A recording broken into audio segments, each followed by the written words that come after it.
over and over again. What's good, chat? What's good, fellas? We starting a little bit earlier, so just keep that in mind. Um, but I'm mad that Trent's not here. I guess G baby, this is gonna be mainly for you. When are Okay. we gonna start respecting Mike Evans? I mean, When are we gonna respect. start? When are we gonna start sitting here and putting respect on his name, respect on his career, respect on him as a player? The man has constantly had quarterback change after quarterback change after quarterback change, but has still been able to produce at this high of a level, bro. Mm-hmm. And he's the one wide receiver that constantly gets disrespected time and time and time again, to a point where people think it's crazy to even call him a top 10 guy. And I Calling don't him understand why. top 10 is a stretch. Um, At this point in his Bro, career, he's not top 10, bro. How can he be so top 10 and Keenan Allen not, bro? Keenan Allen needs to be in these discussions too. Yeah. so basically What you mean? for his career, Mike Evans, a historic career, right? Every year got a K, right? That's something that I don't think is ever going to be. Well, it might be repeated, but something that most likely is probably not going to be repeated because injury. This also has to do with injuries too. Like the man is always playing, playing through the injuries, all that. Like in a world where everybody, you sneeze on them and all of a sudden they out for 3 weeks. That's something we might not see again. So I respect that 1,000%. All-time great, first ballot Hall of Famer. But when we talk in today's game, 2023. Unfortunately, Dub, there are 10 receivers, probably a little more, but for sure 10 receivers that are just better than him at this point, including Keenan Allen.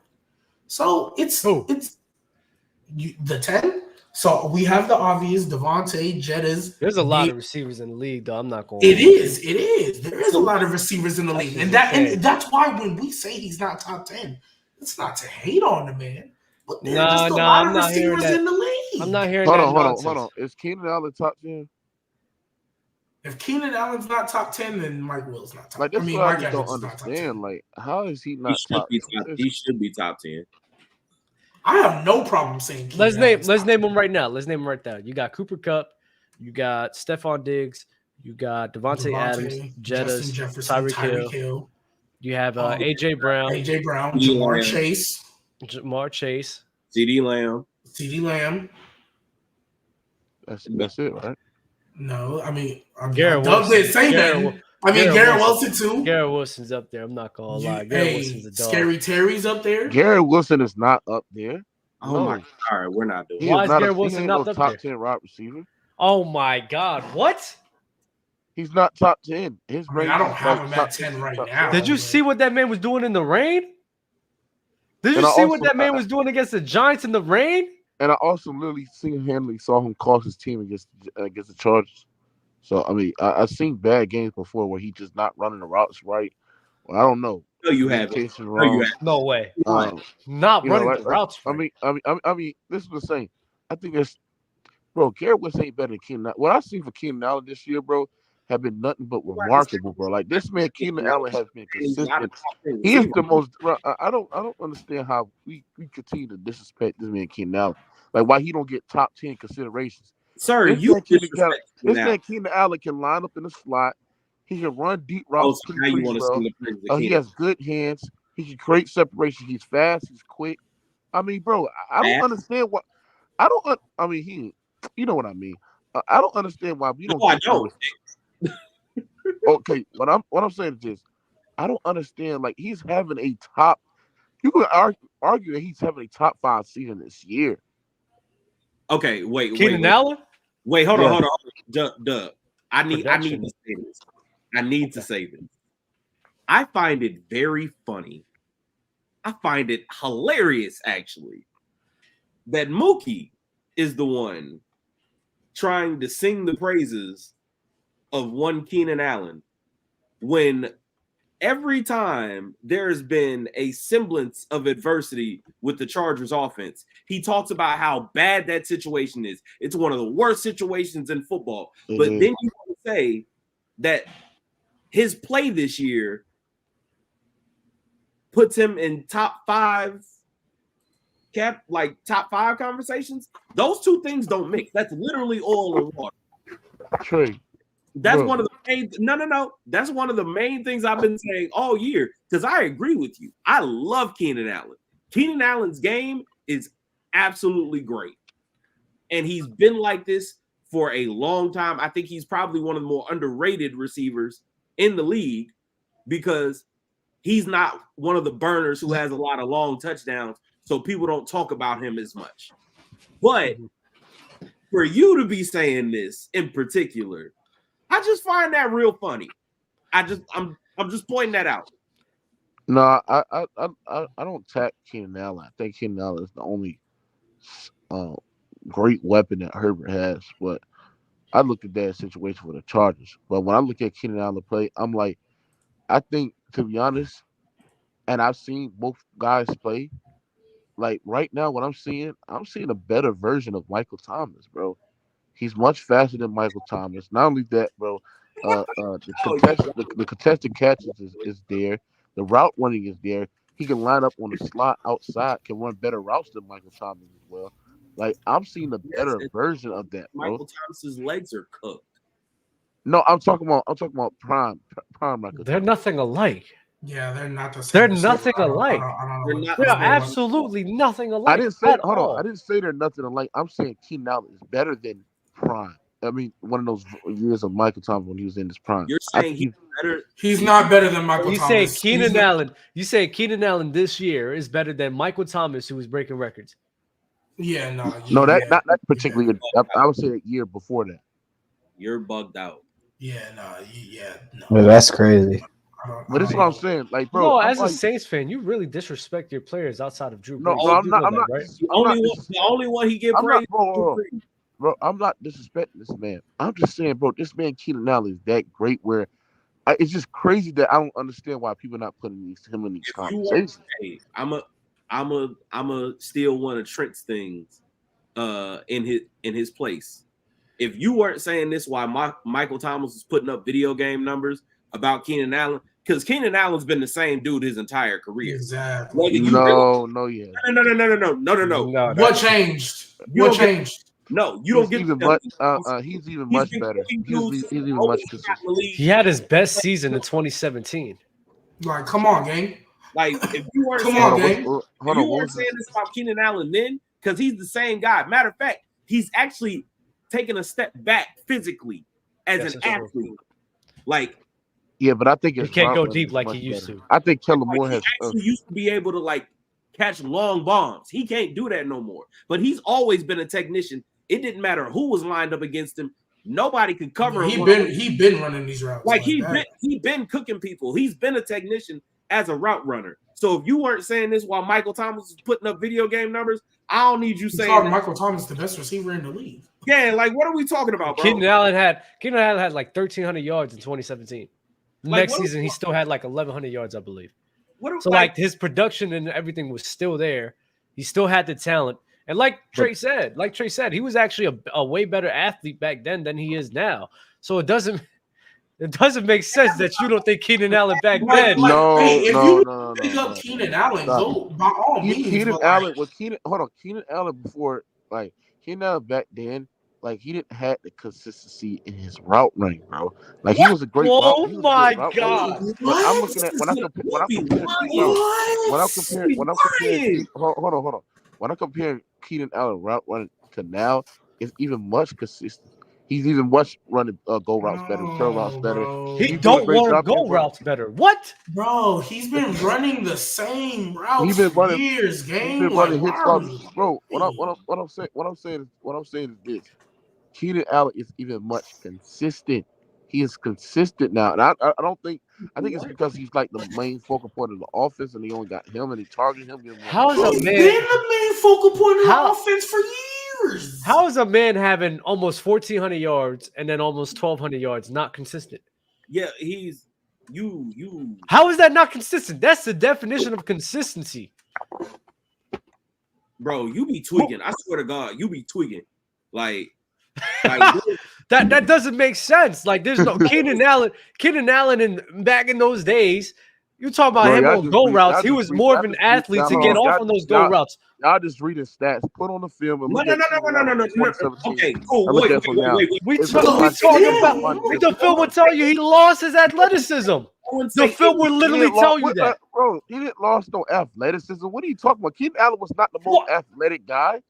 Okay, there's a reason why his production got a higher volume in the later stages of his career from the slot position than it was back then in 2017 and 18. If you didn't know, he was actually running way more on the X receiver side rather than in the slot because he was more of an athlete. It's the same thing they did with Larry Fitzgerald. When he couldn't run in the outside no more, what did they do? Hey, Larry, go get in that slot, gang. Thank you. And you proved my point. They're even utilizing his versatility, his ability to line up in the slot, his ability to play the X. They're putting him in the slot more because he can't handle being outside that much. He can't handle being outside. That's not true. He can't live outside like he used to. Man, stop it. He ain't, bro. And that's why Kellen Moore and that offense has utilized him for playing on the slide on the outside and running routes. And sit here and let you lie to folks because I'm going to keep it a stat. You weren't a Chargers fan until Herbert got there. You said what? You weren't a Chargers fan until Herbert got there. You wasn't watching him when he got into the league and he was still playing with cooked Phillip Rivers. He was. I believe that black and gold, soldier. You are a Chargers fan. You are a Chargers fan. I told you. Yes, you heard me more on the day. You are an LA dude. You are from Compton. You are Phillip Rivers. Stop with this Phillip Rivers. Hey, Dub, drop the link, Dub. Oh, for Brandon? Yeah, drop the link for him, bro. Well, I want to see Brandon up here. Let's get Brandon. Yeah, he want to smoke with you, Trey, bro. Yeah, you need help. You're calling for backup right now. No, I'm not calling for backup. I'm just saying I can understand why. No, I'm not calling for backup. First of all, I already clicked the whole panel Monday when y'all sat there and tried to say a rookie Odell is better than we're not doing this, Jordy. We're not. It doesn't make sense. You're talking about watching the film and watching the tape. There's no way you can sit here and watch the film and watch the tape and be like, yeah, Jordy Nelson that year is better than Odell. There's no way you can sit here and say that Keenan Allen is. No, he always because every time he argues Jordy Nelson over Odell, he brings up the stats. That's what he does. I bring up talent too as well. Bro, Jordy Nelson. Bro, if you're trying to tell me Jordy Nelson was more physically talented than Odell Beckham Jr., that's not true. You said what? You're on crack. What I said, if you're trying to tell me that Jordy Nelson is more physically talented than Odell Beckham Jr., you are smoking rocks. I'm talking about comparing rookie Odell to Jordy Nelson, who's almost a veteran in the league. It doesn't matter. It does matter because he was better. He was better his rookie year. Jordy Nelson in 2015 was better than rookie Odell, who didn't even play the whole freaking season. How the hell you can be better than somebody who didn't play the whole fucking season, bro? The same way you say Kawhi's better than LeBron. Stop it, bro. Like I said, bro. When we looking at Jordy Nelson, oh my God, he was a great possession wide receiver. He was great after one off the catch. He was one of the best vertical wide receivers in the game. He had great hands, great touch. Well, stop it, bro. What are we doing? Great touch. One of the best vertical wide receivers in the great touch. He was, D-Baby. Stop it, bro. I'm not doing this. This is we argue like no. I mean no. We're not doing the whole Jordy Nelson thing, man. Like that's just delusion at that point. We're not doing this. Homie is high as hell. He gotta be. Okay. Let's get back to the damn, where were we? The Mike Evans conversations, I guess. Oh no. Wait, why y'all letting Mookie off the hook about Garrett Wilson? Because you started talking about Jordy Nelson, but why are we letting him off? Bro, it's a debate. It's a debate show. This is what we're supposed to be doing. But what are we talking about? Wait, What are we doing? The We're conversation- in a pod, bro. What are we talking about? Yes, the conversation shifted. Hey, Doug, Unfortunately, Well, yeah, let's revisit Garrett Wilson. How he's saying that he's not a top 10 wide receiver. That shit don't make sense. I mean, I don't have him in the There top isn't 10 a- right there isn't a now, debate. He's but it's lying. not crazy to It's say he different. is one. If we here to debate, then let's debate. But what he's doing right now is bold-faced lying. Like, I'm not entertaining bull. You think, bro? You think Garrett Wilson is the 10th best receiver in the game? He's one of the top 10 receivers in the league. And you lied. That's what you just No, did. I Thank did it. ladies and gentlemen. You talking lied. about watch the film. You clearly haven't He's watched not. the He's game, not. bro. He's not. He's not. Bro, I can name you 10 wide So receivers. Can I because name Name the him. 10? Name him. Okay. Name the Okay. 10. Jamar Chase, Jettis, Cooper Kupp. look at you already struggling. No, I'm not struggling. Cooper Yeah, Kupp, yeah, Devontae yeah, Adams, you are. Devontae Adams, Hold up. Let him go. Devontae Adams, Devontae Smith.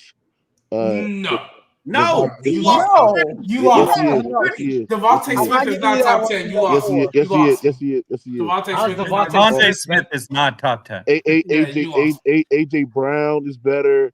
Stephon Diggs is better. That's 8 right there.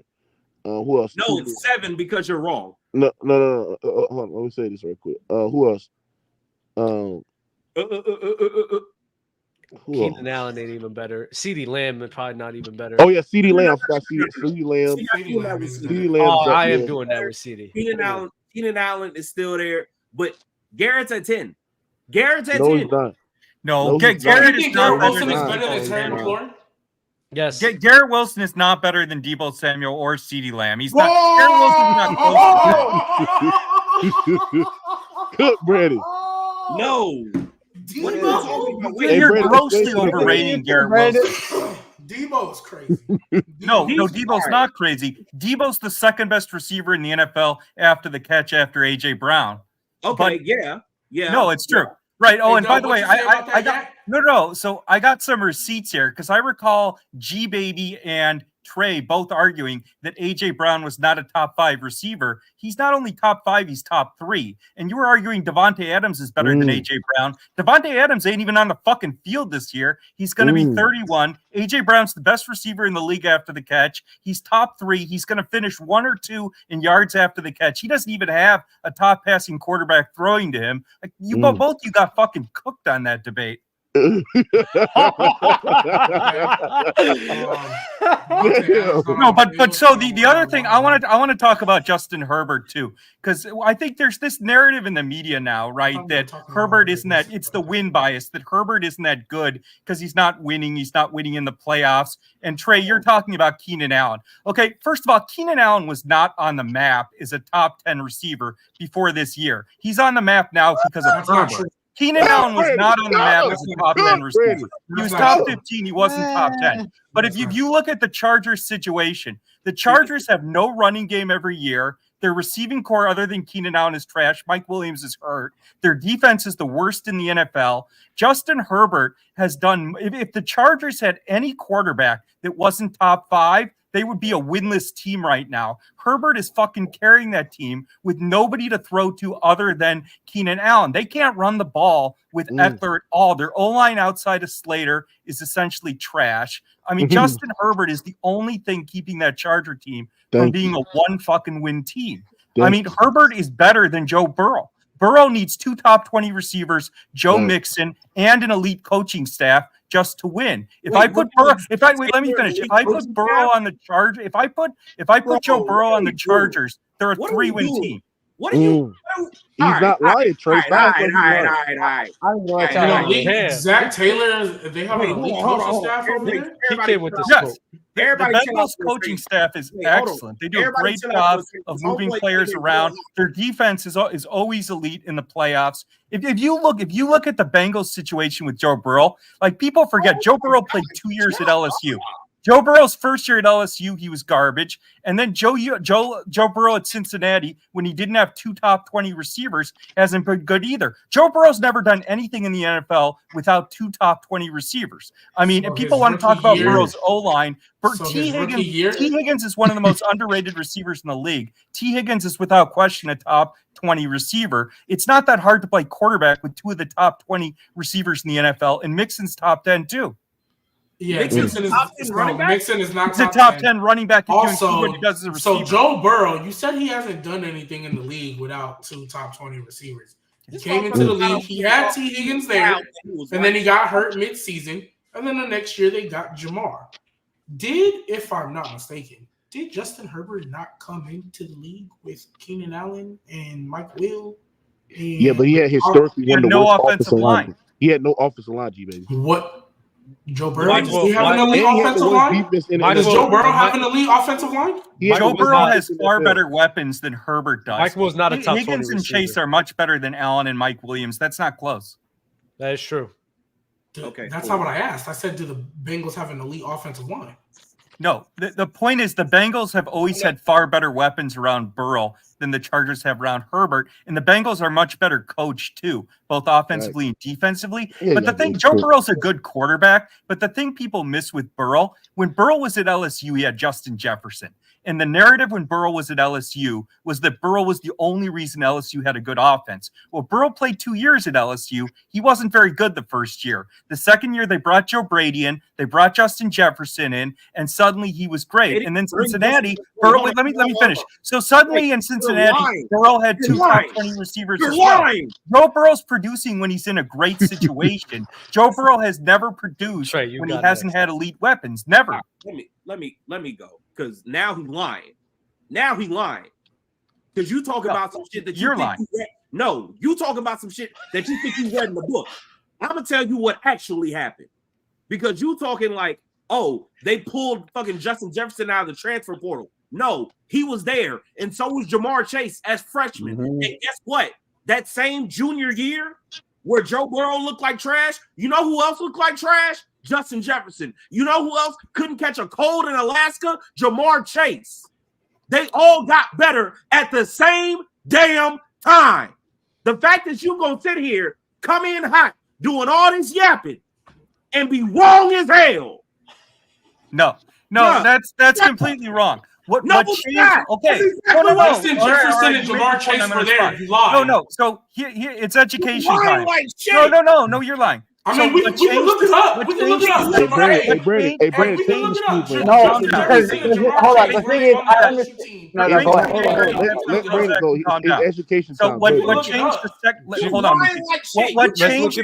What changed? I got you. Okay, I heard you. What changed the second year at LSU was they brought in Joe Brady, but Justin Jefferson was not close to the same player first year as the second year. What changed at LSU was they brought in Brady and changed the offense and they got it going. But you're missing. You're not even listening to what I'm saying. What I'm saying is Joe Burrow has only produced when he's had elite weapons. He had Chase and Jefferson at LSU, and he has Higgins and Jamar Chase in Cincinnati. So Joe Burrow's never done shit without elite weapons. Herbert has been a top 5 quarterback without an O-line or elite weapons his entire career. Herbert had more touchdown passes his first 2 years in the league than any quarterback in NFL history other than Dan Marino. Herbert's done more with less than Burrow in the NFL every fucking year. You all right? Wait, you realize when he was at? No, go ahead. Like Burrow's never done anything without elite weapons around him. Nothing. Okay, you're sitting here You saying realize when they were at LSU, they weren't going to be crap without him, right? Yeah, y'all get You cooked, know that, man. right? That's why I let Brandon on. LSU has been a top. Both of y'all chill out. Yeah, LSU had no quarterback before You Burrow. your So that's a turn. dumb Yo, point. You're trying to sit here and act like Justin Jefferson and Jamar Chase in college were somehow elite before Joe got there. They weren't. Okay. So you're saying I have it right here. Joe Burrow is Jefferson not elite? Is Jefferson not elite right now? Is Jamar Chase not elite? Jamar Chase and Justin Jefferson are elite receivers. Wait. Are you arguing that Jefferson and Chase are not elite receivers? That's your argument? No, I'm saying then your argument is dumb. It makes no sense. Shut up. That's not what he's saying. So Joe Burrow's never done shit. Brandon, you're asking a question and then not letting him answer. Shut up for a second. What you are saying is a lie. The fact that you are saying he has never produced with elite talent, as if those guys were elite beforehand, the thing that made them elite was them having the great year together. They also struggled. Wait. So Justin Jefferson's not elite right now? So Justin Jefferson's not elite right now. Justin Jefferson doesn't play with Joe Burrow anymore. So Jefferson's not elite right now. He's not the best receiver in the league. What I'm saying, you fucking yourself. You sound like a clown. Everybody knows Jamar Chase and Justin Jefferson. Hold up, because Justin Jefferson and Jamar Chase do not need Joe Burrow to be elite. They're elite on their own. Everybody knows that. Huh? Jamar Chase is elite on his own. What has he done with Hold on. What has he done without Joe Burrow? Jamar Chase was the best. Jamar Chase does not need Joe Burrow to be elite. Correct me if I'm wrong. When Joe Burrow got drafted, didn't Jamar Chase sit out the COVID year? Yes, he did, and he sat out, and he was still the first receiver drafted. So what has he done without Joe Burrow? He hasn't played without Joe Burrow, you clown. He hasn't played without Joe Burrow. He hasn't. That's such a clown thing. Wait. So G-Baby, did Jerry Rice need Joe Montana to be good? Jerry Rice wasn't good. I mean, you're a clown. Jamar Chase and Justin Jefferson are elite without Joe Burrow. Brandon's cooking y'all. He's cooking y'all. Doug, we confirmed it in 2018 on that LSU team when Joe Burrow was there. Justin Jefferson was there, 54 catches, 875 yards. Jamar was there, 23 catches, 330. That has nothing to do with my argument. My argument is Joe Burrow's never produced without elite weapons. And you clowns are just proving my point. They all grew up together. You're lying like shit. No. Chill. Y'all very emotional. Hold on. Hold on. You've been talking the whole time. You're not letting nobody else finish. Best receiver in the NFL. He does not play with Joe Burrow. Jamar Chase is elite because of his speed, athleticism, and route running. Jamar Chase is not elite because he plays with Joe Burrow. Jamar Chase is elite because he's fucking elite on his own. And anyone who watches football knows that. Okay, so I'm going to ask you a question. Have you seen Jamar Chase be elite without Joe Burrow? No. Jamar Chase has never played without Joe Burrow, you fucking clown. Yeah, you never know that, G-Baby. You never know that. I don't even know why you asked that. G-Baby, I don't think that's a fair question. I don't think that's a fair question. He's saying that Joe Burrow can't do nothing without Jamar Chase. And I'm just saying, but we've never seen it though. But that's not a fair question, though. Joe Burrow's never done shit without elite receivers, not in college or in the league. That's the problem. You ask that question, you open up Pandora's box. You can say who started then the next thing you know, the question you asked. Jerry Rice never had an elite season without Joe Montana. So Jerry Rice needed Joe Montana, or he would have been bad. I mean, that would be the logical. Is that true? Because he played with Steve Young. Are you sure about that? Right, but Jerry Rice's best years were with Montana. And my point is that Joe Burrow. My point is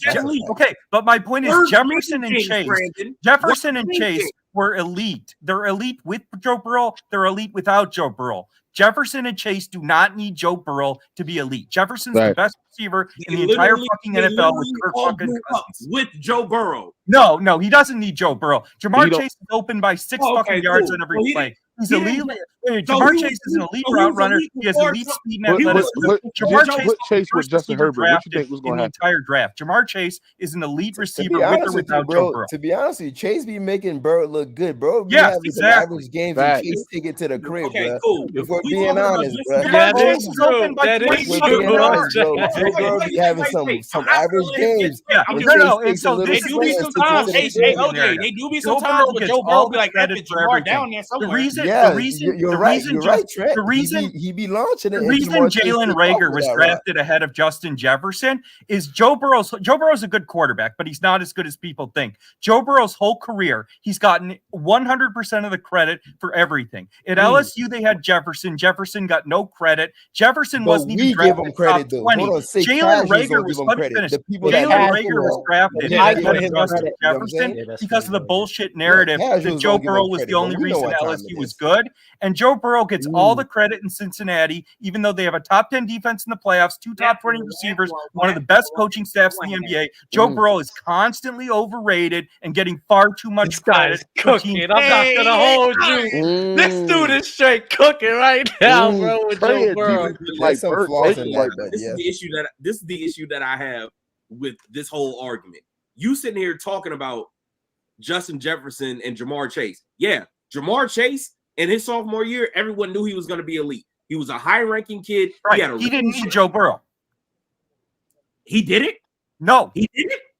Then he's an elite receiver. No. He's an elite receiver because of his speed, athleticism, route running, and catching ability. Jamar Chase would be elite with a fucking donkey throwing him. You don't need Joe Burrow. Yes or no. Answer the question, yes or no. The moment he stepped on the field at LSU as a freshman, he put up elite numbers, and he was an elite player without Joe.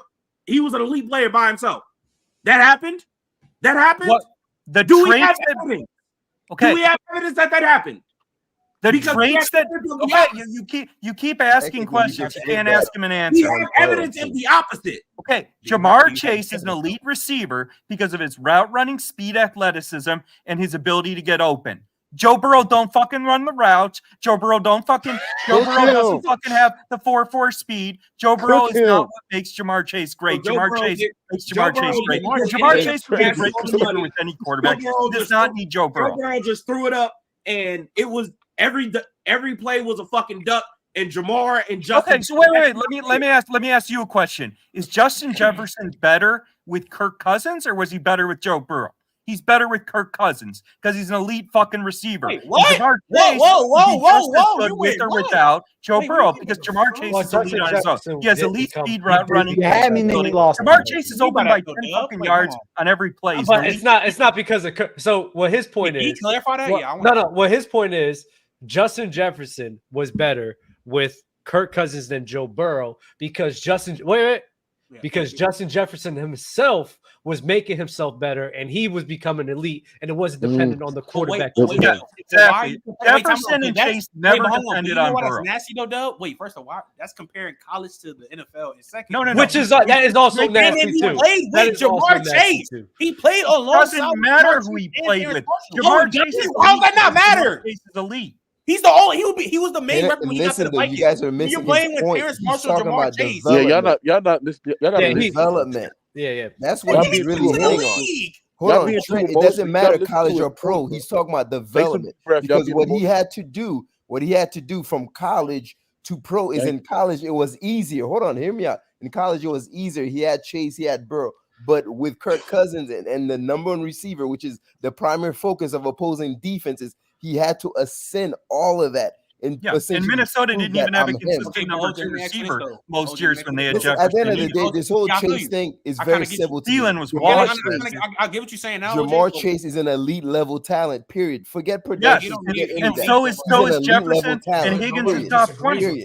Nobody disagrees with that. No, so it's a simple question. Can you name 1 year? Can you name 1 year in college or the NFL when Burrow has done shit without elite weapons? Name one fucking year. Jamar Chase without Burrow. That's all I say. What are we talking about? He had Justin Jefferson. Can you name 1 year? Let me ask you this, Brandon. Why don't you bring up where Burrow has done shit without elite weapons? Name one. You can say the same thing about Jamar. He's never played without Joe Burrow, bro. Well, Jamar Chase. Joe Burrow's not elite. Jamar Chase got. Wait. Stop. Jamar Chase got hurt, and they went 3-1, and the offense didn't fall off like that.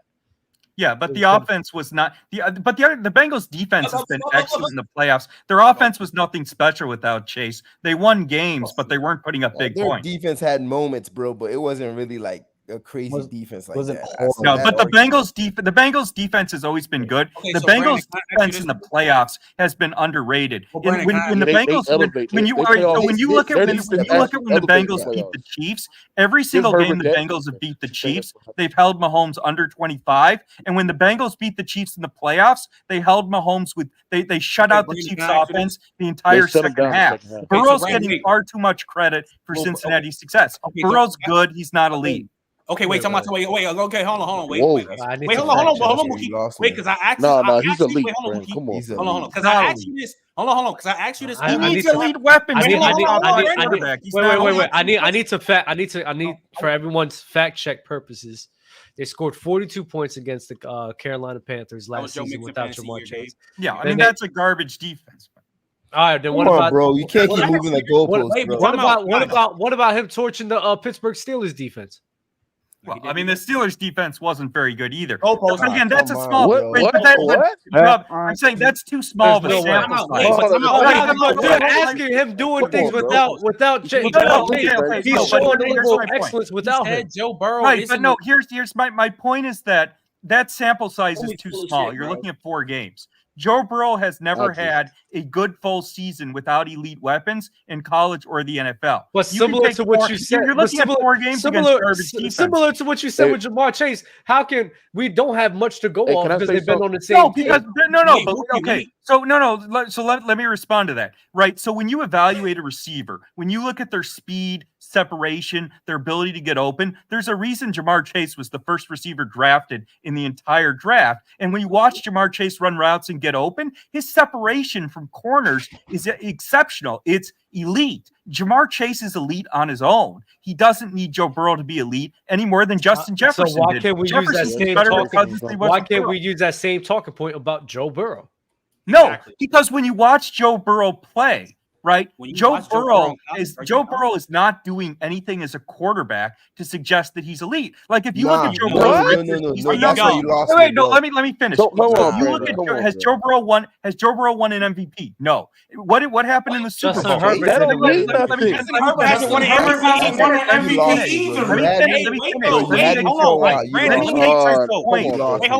So Joe Burrow in the Super Bowl. Joe Burrow in the Super Bowl needed to score 1 point on his final 4 possessions. He couldn't do it. Joe Burrow's never thrown 40 touchdowns. Did you see the pass rush, bro? He has no MVPs. The Bengals have started very slow in the regular season every year, including this year. They did last year too. Joe Burrow has not had a single elite regular season that would make him in the MVP conversation. Joe Burrow's never gotten one. Brandon, you said okay. So I think I asked you this like the other day on Mookie's platform. You said Joe Burrow's not elite. Where is Joe Burrow ranked? I said Joe Burrow's a good quarterback. He's top 5. How are you top 5? You're not elite. Because an elite quarterback means that you can put them on any team without elite weapons, and they're going to be a top 5 quarterback. Joe Burrow, let me finish. Give me the other 4. Just ask me a question. Joe Burrow would not be a top 5 quarterback if he didn't have elite weapons. Period. So let me ask you. Let me question that logic. So your logic is that elite to you is you can put them on any team and then they'll thrive. Well, Aaron Rodgers with no weapons his production was certainly not top 5 or elite or anything. His last year in Green Bay, he had no weapons, bro. Now the second half of the season, Watson Rodgers was almost 40 years old his last year in Green Bay, so that's not a good take. He just came off of an MVP caliber season. Why is it not a good take? Not his last year in Green Bay, but I'm saying the year before he didn't lose his elite status just because of let me say this right quick. He was almost OJ finishes. Rodgers was MVP, right? Devontae Adams left. And they really didn't have crazy weapons on offense, and he couldn't do much, bro. Hey, Brandon, can I ask you a question? No.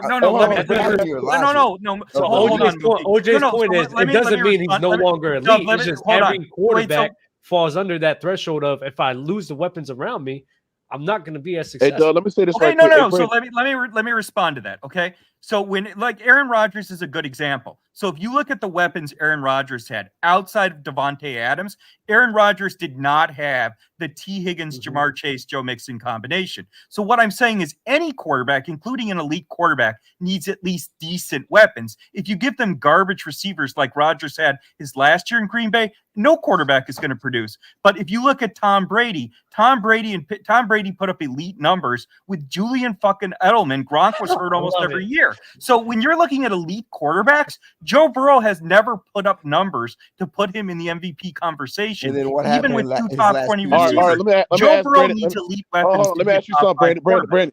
Name me elite level season that Josh Allen had without Stephon Diggs. Oh, well, but that's not a good take because Allen had Diggs in year 3. So hold on. So Allen only played his first year. Maybe a level season that Josh Burrow had Jamar Chase again. My point is that if you look at elite quarterback, come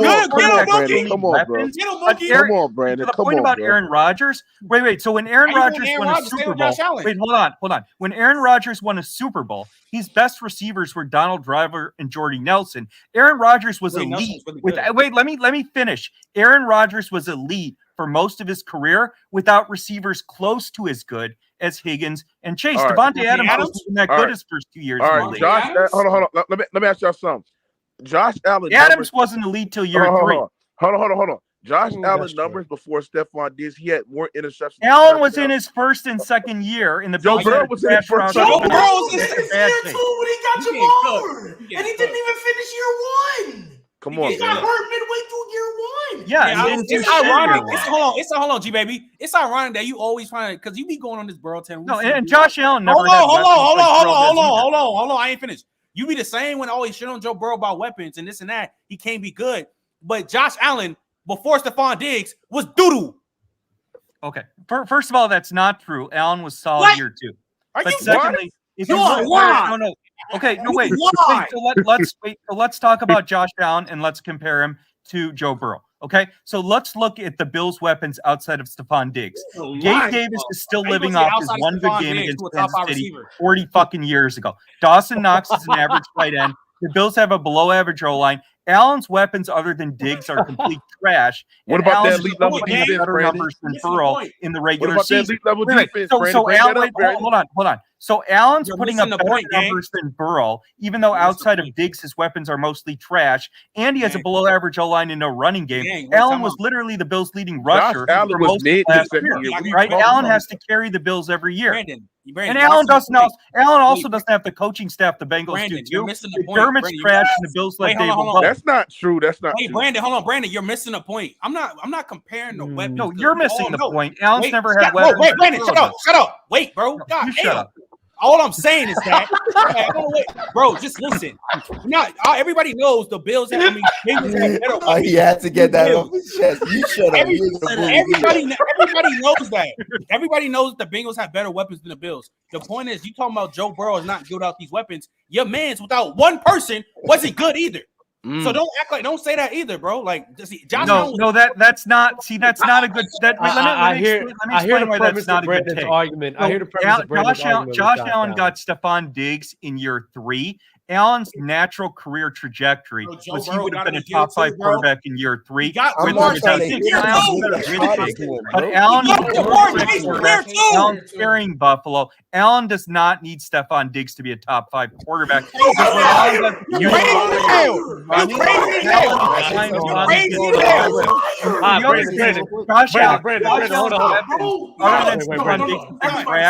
And Allen's never below average. I gotta get out in the next minute or so. I'm out in about 1 minute. So this is what I'll say, Brandon. Because you just lied By the way, on national TV. No way you're saying Josh Allen could be a top 5 quarterback without weapons when he wasn't top 5 before Stephon Diggs. He was in his first and second year, you clown. Josh Allen was still developing his first and second year. Joe Burrow played 1 year before he got Jamar Chase. Yeah, and he wasn't good. Neither was Josh Allen. Josh Allen was trash. Okay, but Josh here's Allen the was trash year 1. Okay, this man was on the way to being a bust. Right. So here's the difference. Here's the difference. You can be top 5 without Stephon Diggs.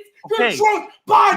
No. What you're saying doesn't make sense. You're drunk. Get out of here. No, Josh the Allen can't be difference. no top 5 quarterback without You're an Stephon idiot. You didn't even think AJ Brown was a top 10 receiver. You We're not moron. talking about that. Anyways, what I'm saying is that if you look at Allen's weapons, Don't need to love chaos. Bye. Go on. Go do whatever you gotta do.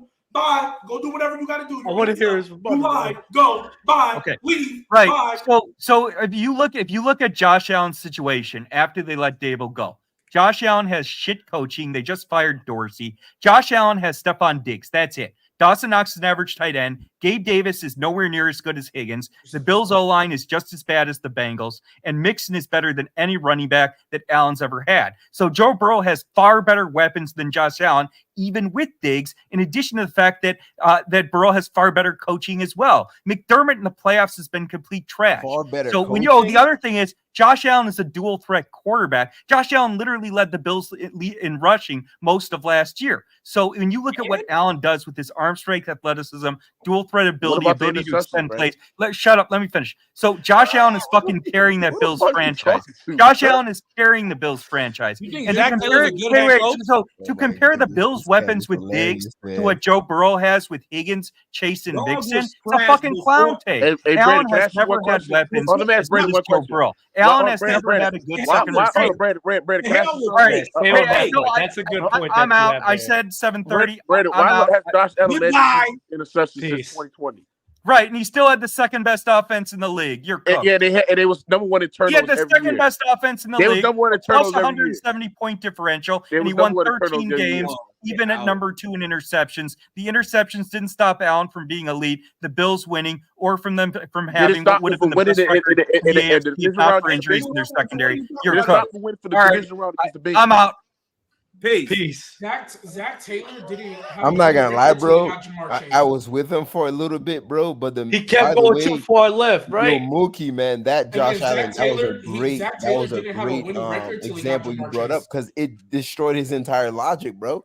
And the thing is, it really didn't though. It really didn't though. For so many people, man. Yeah, it really lost. Towards the end, it really didn't. Disingenuous, bro. Straight up. It really didn't though, OJ, because apart from like him saying like the top 15 shit and everything, right? And like saying Joe Burrow's not elite. Like if you do hear it, compared to Josh Allen, Joe Burrow has had more help than Josh Allen combined. No, that part is true, but that's true. But here's my thing: the reason why it's bad logic is that's like saying, has Jalen Hurts ever had an elite year without Brown? AJ Brown and like Doug. Like the problem with that, you could use that for so many other people, bro. It's not a fact. But that's why in my head though, all of these guys we're talking about. Literally outside of Mahomes, all of these guys are in the same tier of each other. Yes, like they're all fighting for like who's better than who. Allen, Burrow, Herbert, all those guys. But that's not what he was arguing for one. And two, the problem was he's saying Joe Burrow not elite because he hasn't done none of that. And then he's gonna say Josh Allen can be a top 5 quarterback without these weapons when you that was insane. And most come on, that was insane. That's ridiculous. Yeah, that's why I say he went too far left. But I did understand some of the points he was saying, like, and it's valid points that he's talking about. And like, Joe Burrow has been blessed more than everyone else. Let's be real. He's been more blessed than Justin Herbert. He's been far more blessed than Justin Herbert. But me and Trent have came out and we've all said, like, yeah, Joe Burrow, he get a lot more love than he needs to get. Nobody's ever gonna dispute that. Yeah, he gets a lot. He gets overrated. People that know in that football, they know the real, bro. We know that Joe Burrow has had help, bro. We gotta backtrack a little bit because homie just lied about a whole bunch of shit. Like, first and foremost, you calling Zach Taylor an elite coach and saying that that's an elite coaching staff. And 2-14, 4-11 before they got Jamar Chase. Yeah. Zach Taylor has never been an elite coach. Even when they went to the Super Bowl, that was not a function of Zach Taylor scheming up things. No, that was a function of Joe Burrow and Jamar Chase playing their ass off. Like, that's a personnel thing. That didn't have to do with coaching. I'm sorry. He wasn't scheming nothing up that was real special. Those guys were just playing at a high level. Then he's talking about the defense. Yes, the Cincinnati Bengals defense has been timely when they've been in the playoffs. Like, I'm not going to sit there and act like they haven't played above their personnel, but let's not sit here and act like they've been an elite defense year in and year out. No, they've just been timely. They're a good defense. They've been an elite defense in the second half of the season. They're not an elite defense. They're just good when you get to play with a lead. because they have good pass rushers and they used to have a pretty decent secondary.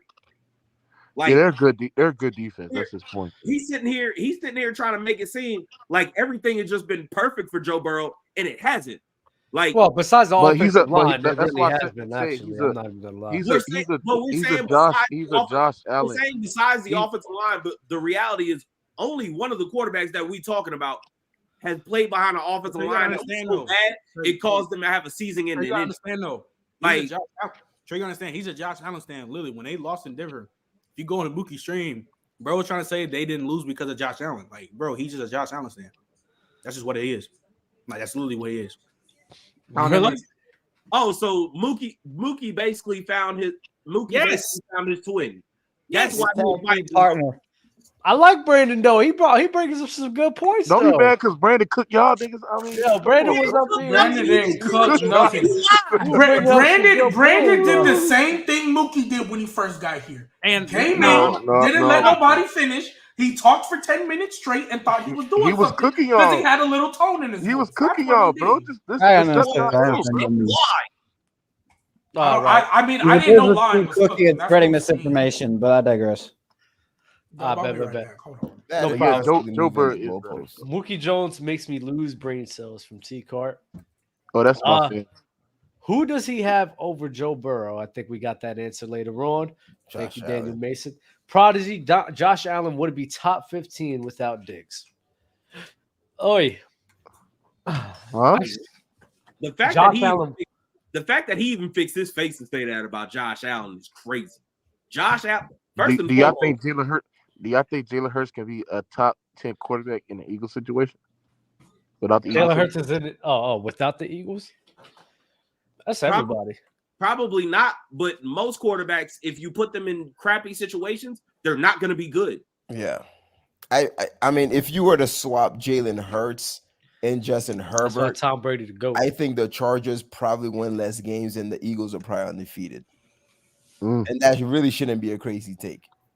I'm sorry, what was the take? You said that if you swap who and who? If you were to swap Herbert and Jalen Hurts, I'm not sure. The Chargers, they probably lose more games, and then the Eagles are probably undefeated right now. I mean, I don't even hate what you just. It's a hypothetical, though. I don't even hate what you just said, but my two problems with the Chargers are 4-5. If you look at their losses, it's probably the same amount. I don't see a game where changing from Herbert to another quarterback, unless your name is Mahomes, changes that outcome. And two, they also would run the team a lot different. Yeah, like what is changing Jalen Hurts? What is changing Jalen Hurts to Justin Herbert? First run of the game, bro. What does changing Jalen Hurts to Justin Herbert change? Like, what does that change?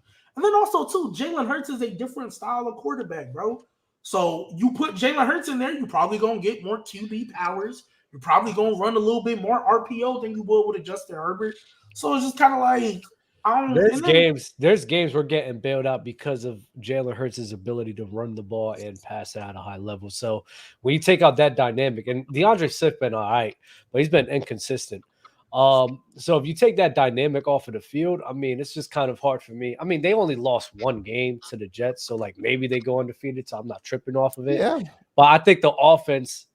Yeah, I don't think our offense is going to be the same with Joe Burrow. It's not going to be the same because the way y'all built your offense, the way y'all built your offense is going to be different. Like it's not going to be that dynamic in the running attack, but damn sure it's going to be good with the passing attack. Y'all going to have one of the best. To what extent? But to what extent? We're already one of the best passing offenses. But Dub, though, less dynamic doesn't necessarily have to be better, though. I would think. I don't know.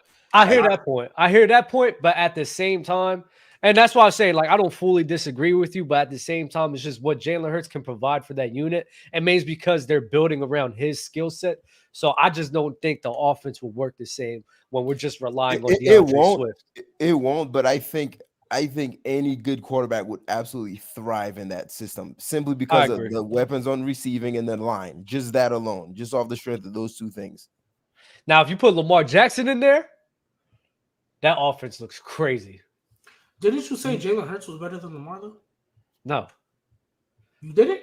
What? No, Josh Allen. You're flip-flopping that, bro. You flip-flopping that nigga, bro. I said Jalen Hurts better. I said Jalen Hurts better than Lamar. Yes. I thought you did, but I could be wrong. I don't recall. I could be wrong, but I thought you said. I said Josh Allen. I'm not gonna lie. I definitely said Josh Allen. Yeah, I remember that, but I thought you also said Lamar. But okay, that's fine. But Jalen Hurts needs to start putting some more respect because what he's been able to do, especially with like people were talking about the defense, this defense, that. There's games where literally winning off of what he can do, bro.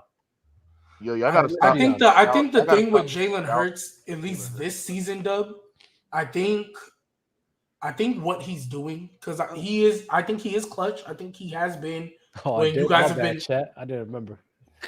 Yeah. I was about to say, I would have sworn you did. I could have sworn you said that. Yeah. Okay. So did I say he was playing better, or did I say he was? No, better? I think you said he's better. It's whatever. I don't want to get stuck on that too much. I think the problem with Jalen Hurts. I mean, it's cool either. We're not the problem, but I think what he's doing, which is why I think people are looking at the turnovers, but like kind of ignoring the stuff. I think he's digging y'all out of holes, even though they're not big holes. I think he's digging y'all out of holes that he's putting y'all in, because his turnovers are not timely turnovers. I think that's what's kind of like helping Jalen Hurts in this case, because you guys are 8-1, and other than that Jets game, he has not really had a timely turnover. He'll have a turnover second quarter, third drive of the game, nothing that's really costing y'all wins other than that Jets game. And I think that's why, like, I get what you mean where, like, you guys are winning games off the strength of his arm. Yes, you're right. But I think a lot of people are kind of looking, oh, he has all these interceptions. Why are we talking about it? Because all of these quarterbacks do that. All of these quarterbacks are turning over the ball at a large rate. Yes, but the two main ones, but the main ones that I think the main ones that get criticized, you would say, Dub, is Allen for their turnovers. Probably the main two that get criticized. Lagging? Oh yeah, you're lagging OD. Right now, it'll probably be Lamar Jackson. It'll probably be Lamar Jackson and Josh Allen for their turnovers. So this is what I'll say with the turnovers, man. To me, when I look at turnovers, I look at what type of team you have. And Jalen Hurts has the least excuse for turnovers. Because oftentimes, turnovers is a byproduct of people trying to do too much. And when you don't have weapons, naturally, you're going to try to do too much. So Josh Allen, I kind of get it, bro. When Stephon Diggs gets locked up like he did a couple nights ago, bro, he's going to try to force things or what have you. But back to your point, though, Dub, about Jalen Hurts not getting the credit he deserves, I think that's a product of just how good of a situation he's in. I think Hurts and Herbert, those two quarterbacks, bro, it's very hard to judge them because one is in a very good system, one is in a very bad situation. So it's like that's why to me it's a challenge to fairly and accurately judge them because of that. Well, I think Herbert's better. I think when you have good eyes, I think you can judge them off of just talent alone. And Justin Herbert is superiorly a better passer than Jalen Hurts. Way more accurate, stronger arm. Yeah, as a pure passer, he's better than Hurts. Yeah. I don't think anyone argue that. What makes Jalen Hurts so dynamic is his running ability mixed up with the passing. So I think, and then put in that situation with you that then produce being one of the best teams in the NFC and then make it deep postseason runs for that team. So I think that it is like the measuring who's like better can become difficult. But I just think the main ability for quarterbacks is throwing that football, bro, and that's why Justin Herbert is one of the best. But I could tell he smiled when he said that too. He did. One of the best. I don't. This is the thing about Josh Allen, and this is why I don't. I was trying to say it on other show. I don't understand why we praise his gifts, his athleticism, the cannon of the arm, but that's producing to one of the most turnovers in the league, and it's been producing for the most turnovers in the league since 2020. You know, Josh gunslinger. Allen, that's why. But you said that's like discrediting Matthew Stafford when he was on a shit scenario on the Detroit Lions. No, but he had to throw the ball. He had to throw the ball because not in the shit scenario though. I don't get this point of him. We do criticize Josh Allen for all them turnovers. He gets killed more than other than I think him and Dak. That what I was trying to say before I lagged out. I think him and Dak are the two main quarterbacks that get crucified for all of his picks and turnovers.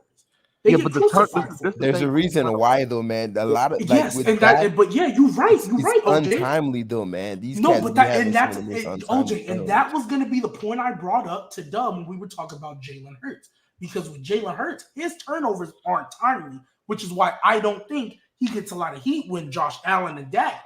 They come at crucial moments. They come when you need a drive, you making a stupid mistake or a dumb throw. That is the problem. So to mix both of the topics, I think Josh Allen, that's the problem with his turnovers, why he gets killed. But Mookie, he gets killed. Gets killed for his turnovers. OD. But that's the thing. His turnovers. Jalen Hurts wins games, bro. Yeah, he's turning it over. He's winning games, so it's almost like who cares? I mean, yeah, he should button it up, but he's still winning. So they be bailing him out again, that's bro. it. His turnovers actually like coming in crucial moments where it's actually putting a hindrance on his team.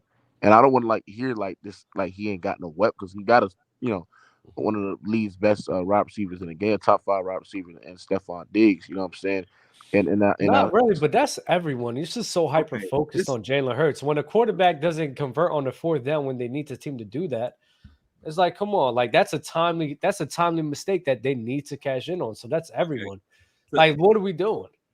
Okay, no, but wait, hold on. This is the reason why there are people who will give Josh Allen a pass, because to G Baby's point, a lot of his turnovers, yeah, they do come in crucial moments. But the reason why people are willing to forgive that is because the way that team is constructed, they do not win unless they put the ball in his hands and say, hey, Josh, we need you to make a play. That is what it boils down to. And a lot of times when you are put in situations like that as a quarterback, there are very few guys throughout the history of this game that are almost always going to make the right decision. The ones who do that the most end up being talked about as the greatest ever, because it's hard to do. Like, the degree of difficulty that he has to do dealing with the team the way it's constructed, that's why people are more willing to give him a pass. I understand it, but I can name quarterbacks that have been in that type of situation before. They're not turnover one as nearly as the rate as Josh Allen. Okay, when you have to carry the team the way you do because of the way it's constructed, because I'm not a Josh Allen guy. Like, I've said it for years. If Josh Allen's name was Jaheim and his hair looked like mine, after them first 2 years, homie would have been out of there the way he was playing, because he was doing some of the dumbest stuff on film I have ever seen a quarterback do. Like, no, people pick and choose because people like to pick and choose. But at the end of the day, he got it turned around. They got him a weapon who could beat man coverage. And after that, he became a much better player. And he started to build up some confidence. And now he's at where he's at. But the reality is, as long as you construct this offense this way and you say, hey, Josh, we're going to ask you to make a play damn near every time, this is something you're going to have to live with, because he's going to press. He's going to make mistakes. If you don't decide, hey, we're going to get a real running back.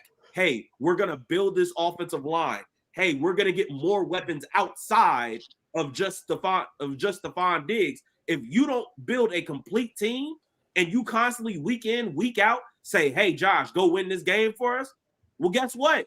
More often than not, you ask most guys to do that, they're going to be the same as Josh Allen. They're going to turn the ball over at a high rate. Facts. And more often than not, if we're being honest, if you ask most dudes to be in Josh Allen's situation, they're going to fail in spectacular fashion way more than. Can I take a step further? I'll take a step further, Trey. There's only one person you can ask to do that, bro, and that's Mahomes. He's the only one.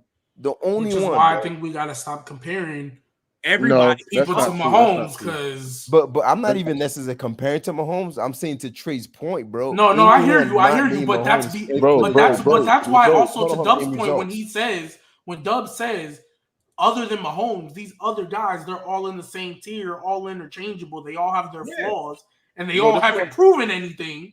Like, that's I don't know truth. about all interchangeable. There's a difference. Like two. No, I'm not saying like the 2 through 10. I'm talking like 2 through 6. But I'm saying, G-Babe, what I'm saying is this.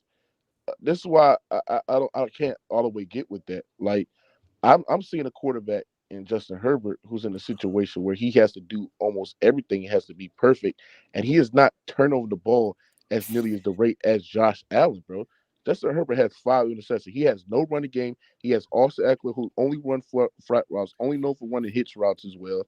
His second best wide receiver is hurt. The only guy he has that can beat man coverage consistently is Keenan Allen, bro. When teams play man and they double Keenan Allen, bro, and force other guys like Palmer, freaking Quentin Johnson, and them other wide receivers as well to beat man coverage consistently, they can't do it. So then Justin Herbert has to find something. He has to make more tighter window throws.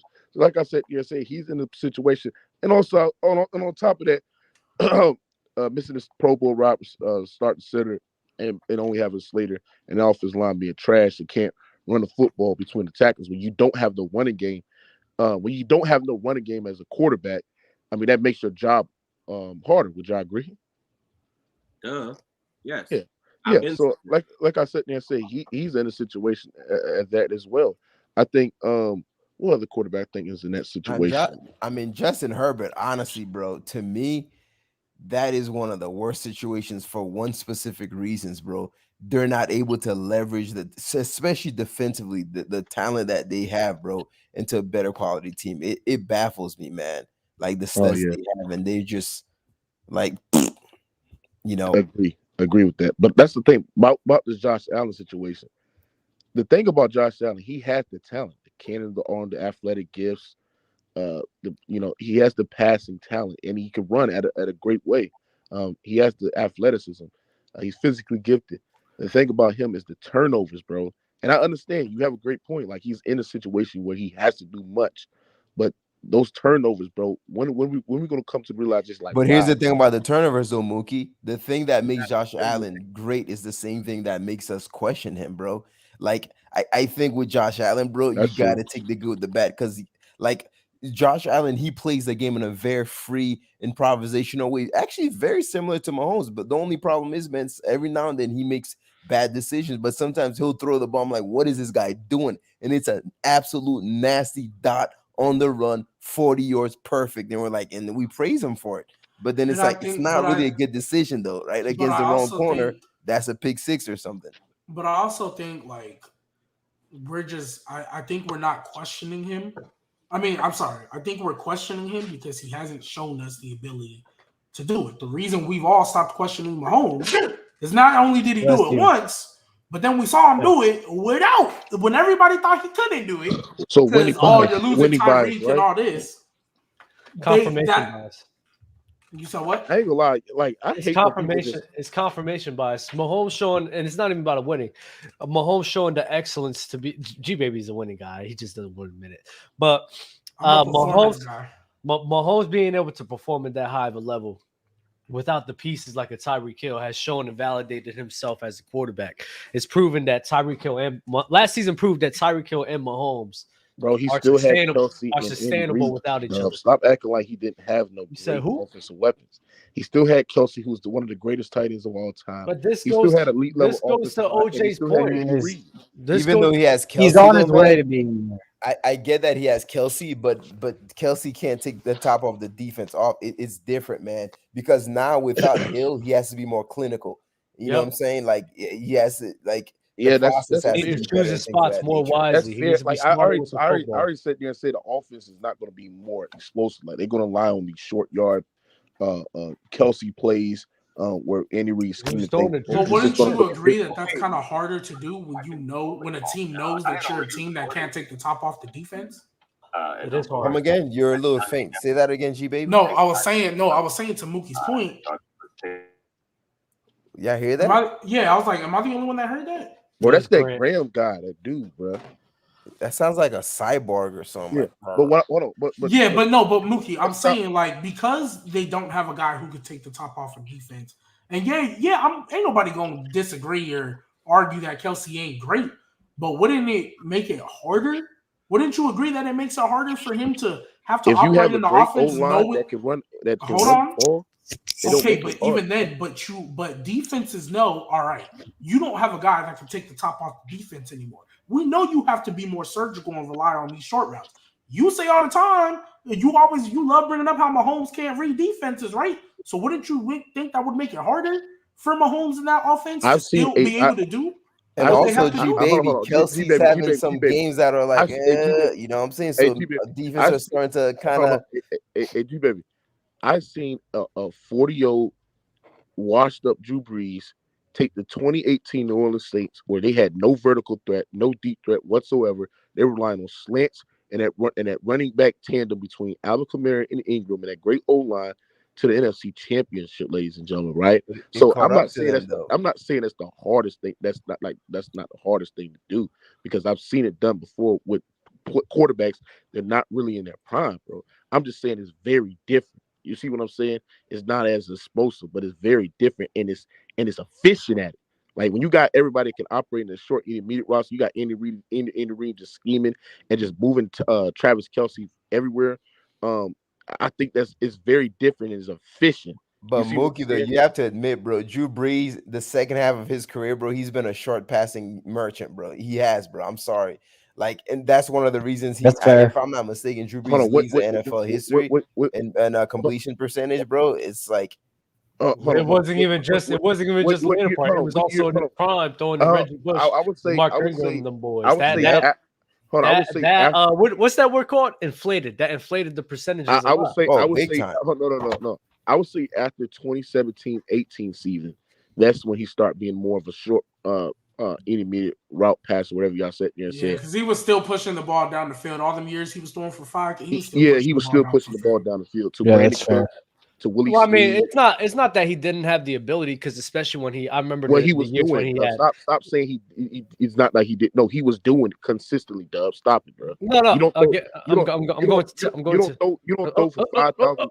We're not talking about ability and not push the ball in like top 5 in yards. When he had like I remember when he had Brandon Cooks and everything, he still had the ability to do it.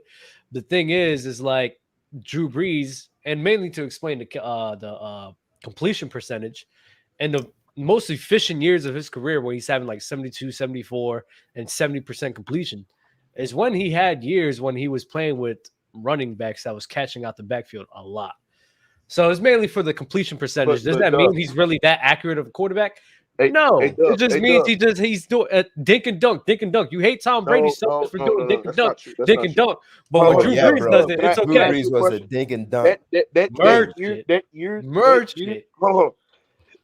That year where Drew Brees threw for 5,400 yards, do you know that he led the lead in yards per attempt? So he was just not dink and dunking. He led the lead in yards per attempt while completing 71% of his passes. Yards per attempt also includes run after catch. You know that, right? Yeah, but you just said you have to look at air yards. You have to look at air yards. Yeah, his air yards. I did not know that, bro. Yeah, that's why yards per attempt, bro. Crazy. I'm gonna use that now, bro. That's a good thing to know, bro. Nah, if you have a guy that gets a lot of yak, that's gonna help your yards per attempt. You know, so watch this, baby. The year where he threw 5,400 yards, right? Darren Sproles, I forgot about Darren Sproles too. My God, Darren Sproles, unit that year. Darren Sproles and Pierre Thomas combined for 1,100 yards. Jimmy Graham, the tight end, you said combined for 1,100 yards. Oh my God, you finessing the stats. Jimmy Graham had 1,300 yards. Yeah, so that's a lot of. Marcus Colston had how much? 1,100.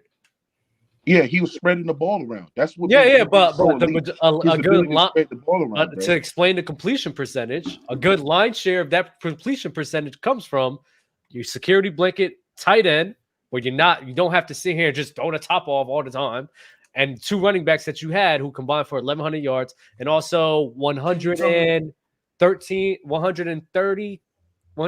completion. Doug, you know that's a bad argument. Can you?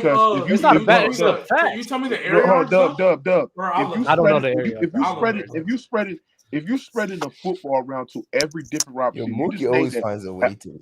If you said Pierre Thomas and Mark Ingram combined 1,100 yards, you said Colston and Jimmy Graham they had both 1,000 yards season. So when you're spreading the football around, you're more susceptible of interception. You're more susceptible of incompletions as well. And the fact that Drew Brees completed 71% of his if you passes, hate so much about Dink and Duncan with Tom Brady, why are you not holding that same criticism to Drew Brees for Dink and Dunking to his tight end and to his two running backs as well?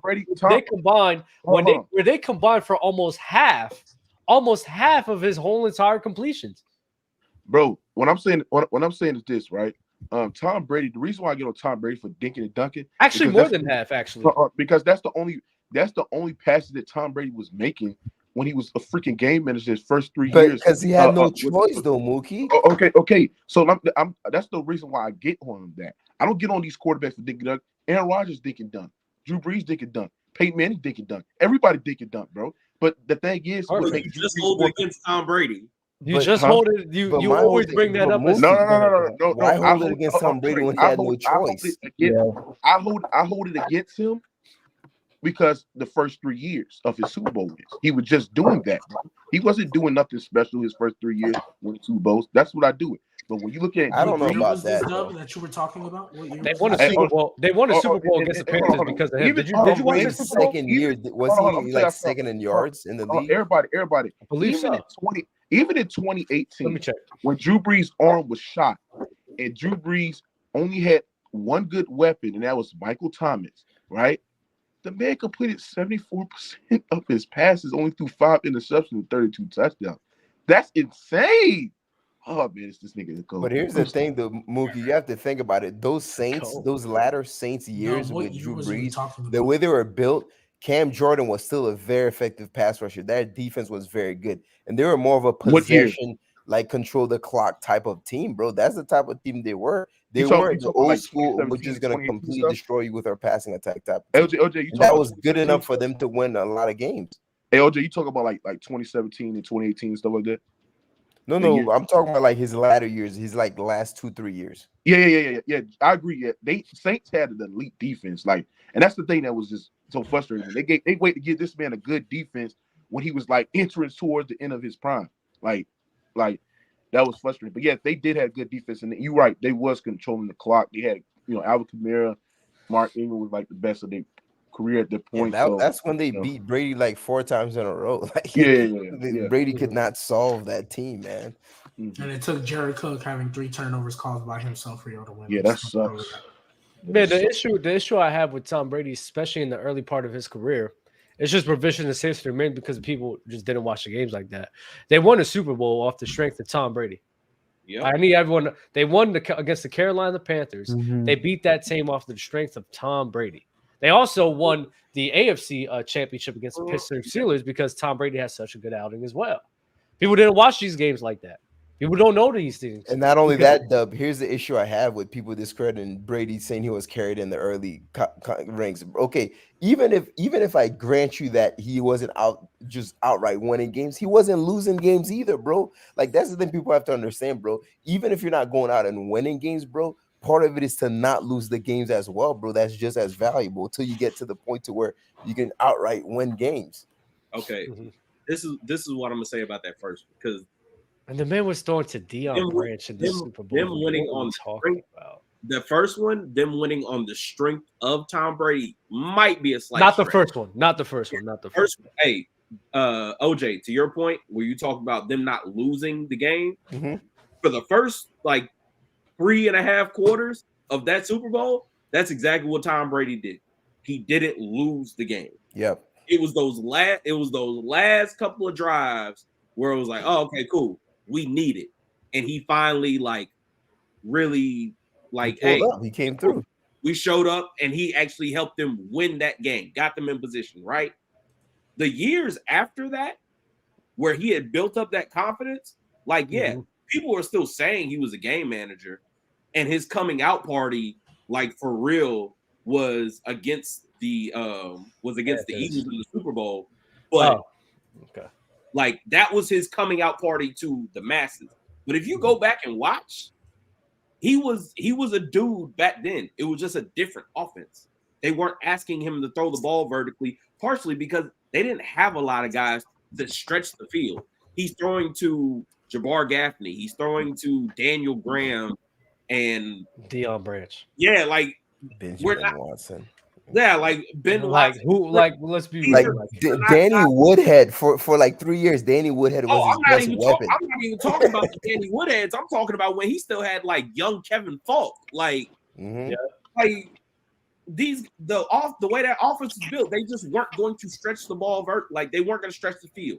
So yeah, like So the point, the issue I have is that people, if you want to say the first Super Bowl, sure, I wouldn't even like Tom Brady was not the best player on with this that team, bro. Like this what we gotta say, and I'm gonna say this right quick. I mean, that part isn't necessarily because there was defensive players that I think we would argue was probably at that point better. Yeah. Like so, like I said, Seymour, like Rodney Harrison was there. Yeah, there was some dudes over there. Like I said there and said, they've always had good secondaries too. This is why I personally this is why I don't personally have Tom Brady as my GOAT, because I think Tom Brady. Yes. He has Brees as his GOAT. Brees over him, which is I think Tom Brady, the Dick and Dunk master, is the product of his situation. Dick and Dunk master is crazy. Any quarterback in NFL history. He literally went I think that if we had the luxury of putting these quarterbacks into Tom Brady's situation where they had to, play at an elite level alongside with elite level defense. So you think at that young of an age, all these other quarterbacks is going to be able to score almost 21 points in the fourth quarter to win the game? Hold on, Del. What I'm saying is that if you telling me quarterbacks like Drew Brees, quarterbacks like Mahomes, Peyton Manning, Aaron Rodgers, those type of quarterbacks where they can be a complete game manager and then lie on that defense and lie on that special team, right? And not even be the best player on their teams winning Super Bowls as well. They can absolutely do it. And I think this is what I'll say. Mookie, this is what I'll say about that, bro.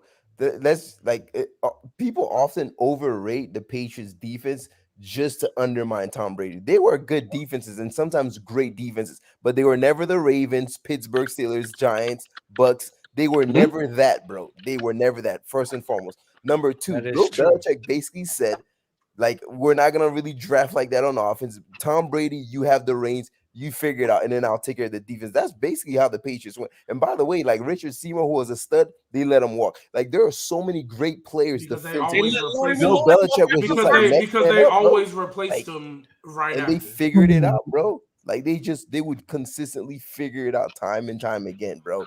Okay, so Mookie, with everything that you just said, Mookie, my question for you is, where do you have Tom Brady all the time? If you have Joe Montana over him, I'm losing my mind. Well. This is when I did my top 5 rankings.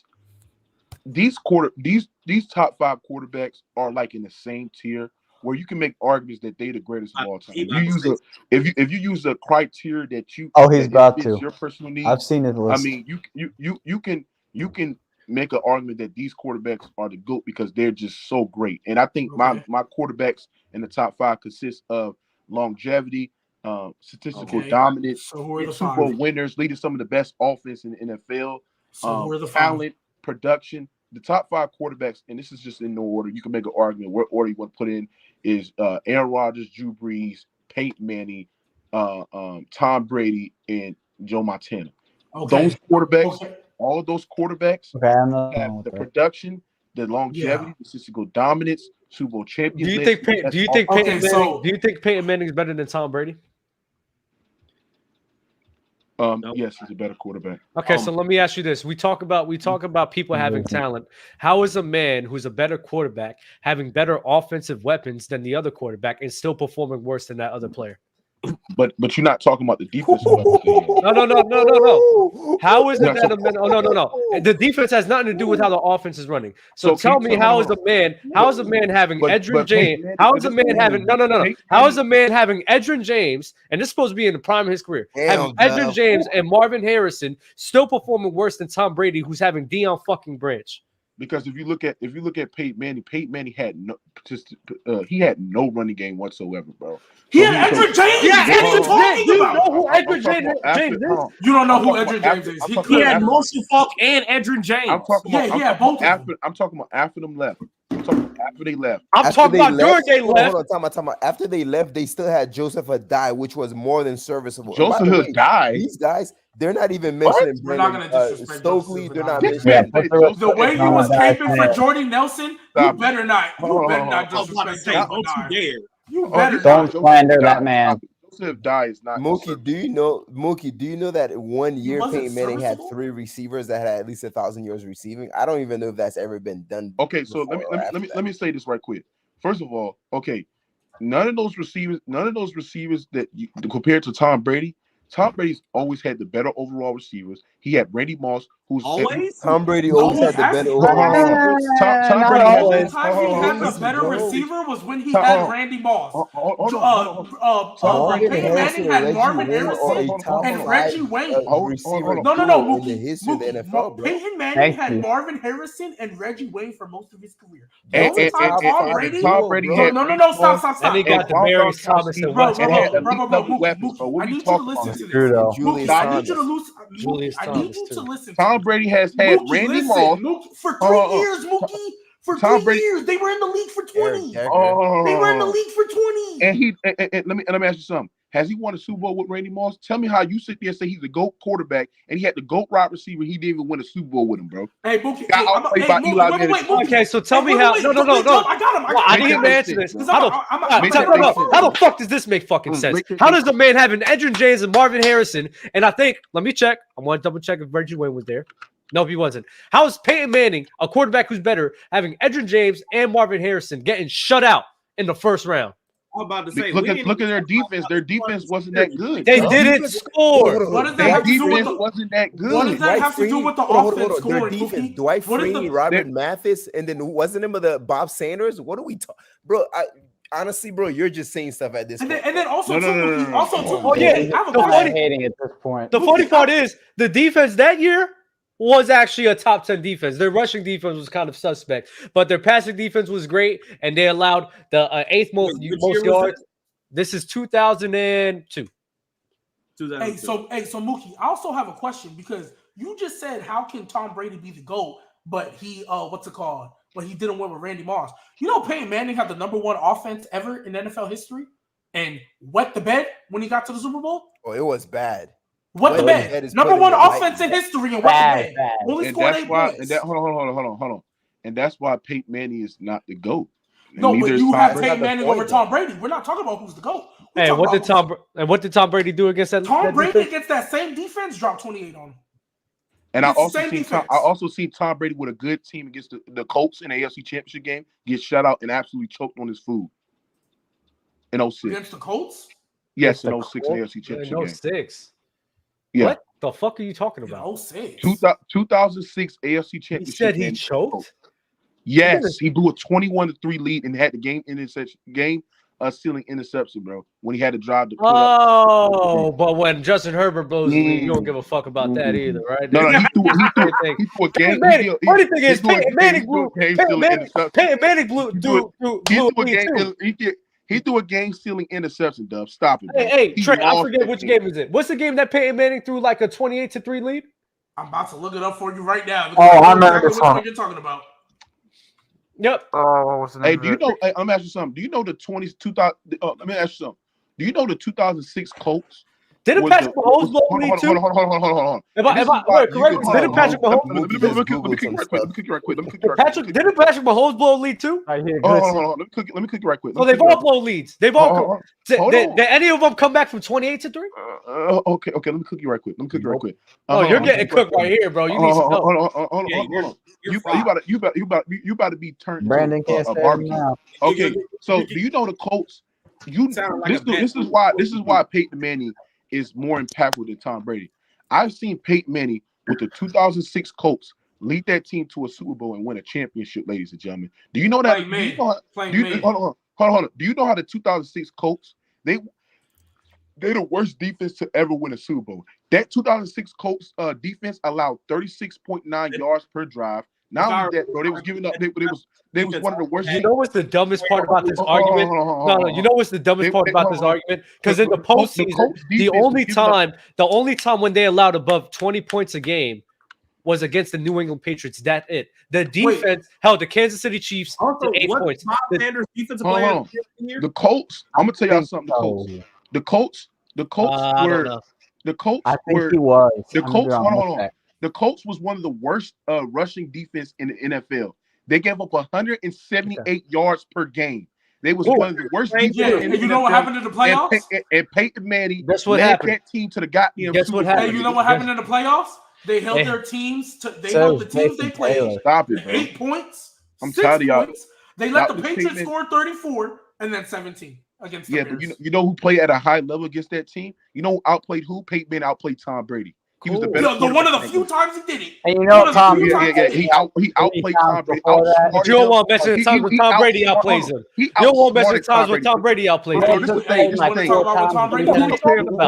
Hold on. See, and this is the nonsense I be hearing all the time because you're using a stats off of what's going on in the regular season, and similar to the Bengals, they showcase the ability to play high level defense in the postseason, and the fact that y'all don't use that as a point for Peyton Manning doesn't make sense. Bro. They were not a good team. So if they're so fucking terrible, how the hell are they holding teams to under 10 points? If they're so fucking terrible, how is that in the Super Bowl they're holding a team to under 20 points? The fact that team was 14-2 that season, and they had the same guy that's talking about not crediting to one position. Peyton Manning is not the reason. Peyton Manning is not the reason. I could have sworn football was the ultimate team sport, Mookie. Exactly. I know.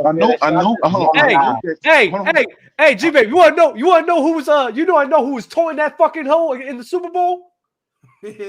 Joseph Addai and Dominic Rhodes. What the fuck? They damn near combined for 200 yards. But you want to sit here to give all the credit to Peyton Manning. I'm not giving all the comparison. I'm just saying that's what you said. That's what you just did. I'm just saying when we looking at raw talent, when we looking at ability to adjust in the line of scrimmage, was Peyton Manning was the best. Man, y'all with this Omaha, man. Y'all starting to overrate this Omaha. Omaha. When you say Omaha, then you know you're before the play starts. This is what I'll say. Let me say this real quick. The problem I have with hold on, OJ. Okay. Peyton Manning is, and I'm gonna be real, he's the best pre-snap read quarterback in NFL history, bro. Yes, he is. Yes, he is. Hey, wait. Everyone stop. How would you even gauge that? Come on. Excellent question. Yeah, how do you judge that, Mookie? How do you judge that? How do you judge that? How he's judging it? No. Because at the end of the day, there are some quarterbacks, they don't say a peep, bro. They're dissecting the entire defense. You don't hear a peep out of them, bro. Yeah, how do you judge who's a better Brady literally calls his own fucking plays. He doesn't. He calls his own plays. No, Mookie. Well, answer the question. Mookie, how do you judge who's a better pre-snap quarterback? Everyone let him go. Mookie, answer the question. Yeah. How to identify? Well, you got to identify if the middle is open. You got to identify the mic. No, that's not the question we're asking. You got to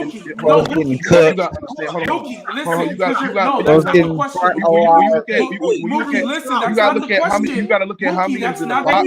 Hold on. Because that's not the question. You got. I'm about to tell you. I'm about to tell you. Hold on. Tell us what the question is. I hate to do this like with my daughter, but tell us what the question is. When we looking at Peyton Manning, what's the question? Peyton Manning's ability. Peyton Manning's ability. What's the question that you're about to answer? Peyton Manning's ability to recognize how many's in the box, recognize the middle read, recognize how many safeties there are, and then change the play in the line of scrimmage before the play is even snapped, and then understand. Bro, if you're looking at what players have to sit there and say, if you look at what players, hold on, bro. The question is, how are you judging that he is better than any other quarterback that is ever? Like, how are you gauging that? Because usually when Peyton Manning changes the play, when the play is there, so when a team is in zone or if the team is playing a shell coverage or stuff like that, Peyton Manning's ability to adjust in the line of scrimmage against that is at a high level. Usually when players are literally talking about Peyton Manning's pre-snap adjustment, bro, it's pre-snap reads, they sit there and say it's the best ever. They like, how the hell did he know what so you're coverage going, reads? You're going off of other people's opinion, not your own. Going off of players' opinion. No, I'm actually looking at Peyton Manning's what he's able to adjust at, what he's able. So what makes him do that better than Tom Brady? What makes him do that better than Tom Brady? Wait, what makes him do it better than Justin Herbert? Wait, hold on, wait, hold on. Everyone, chill out, because I was going to ask this question, and I need a real answer. How are you, Mookie Jones? How are you? I just answer your question, dude. Let me finish. How are you gauging that Peyton Manning is better in pre-snap? How is he better than anybody else? How are you gauging that? Because I said he's doing it more. He's doing it more often. Not only he's doing it more often, bro, but his adjustments in that pre-snap is at so much of a high level where every play that he's changing in the line of scrimmage is a gain of extra yards. Is a positive play more than more of a negative. I've seen him change plays and it turned into pick sixes. No. I'm saying for the most part. How can you tell? How can you tell he's doing it? Let's keep it at Brady. How can you tell he's doing it more often than Brady? Just watch the game, sir. What about the games? When you watch the game, what are indicators for you to tell you that he's doing this more than Brady?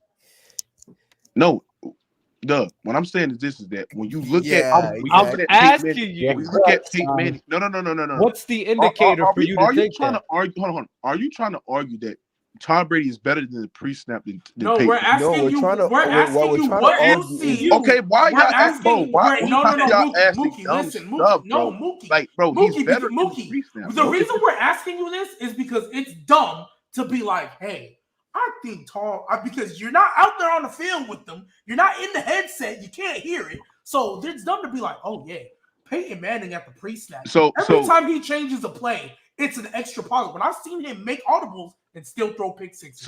I've seen him make audibles and throw incompletions. When Peyton Manning, so say if Peyton Manning is having a snap, right?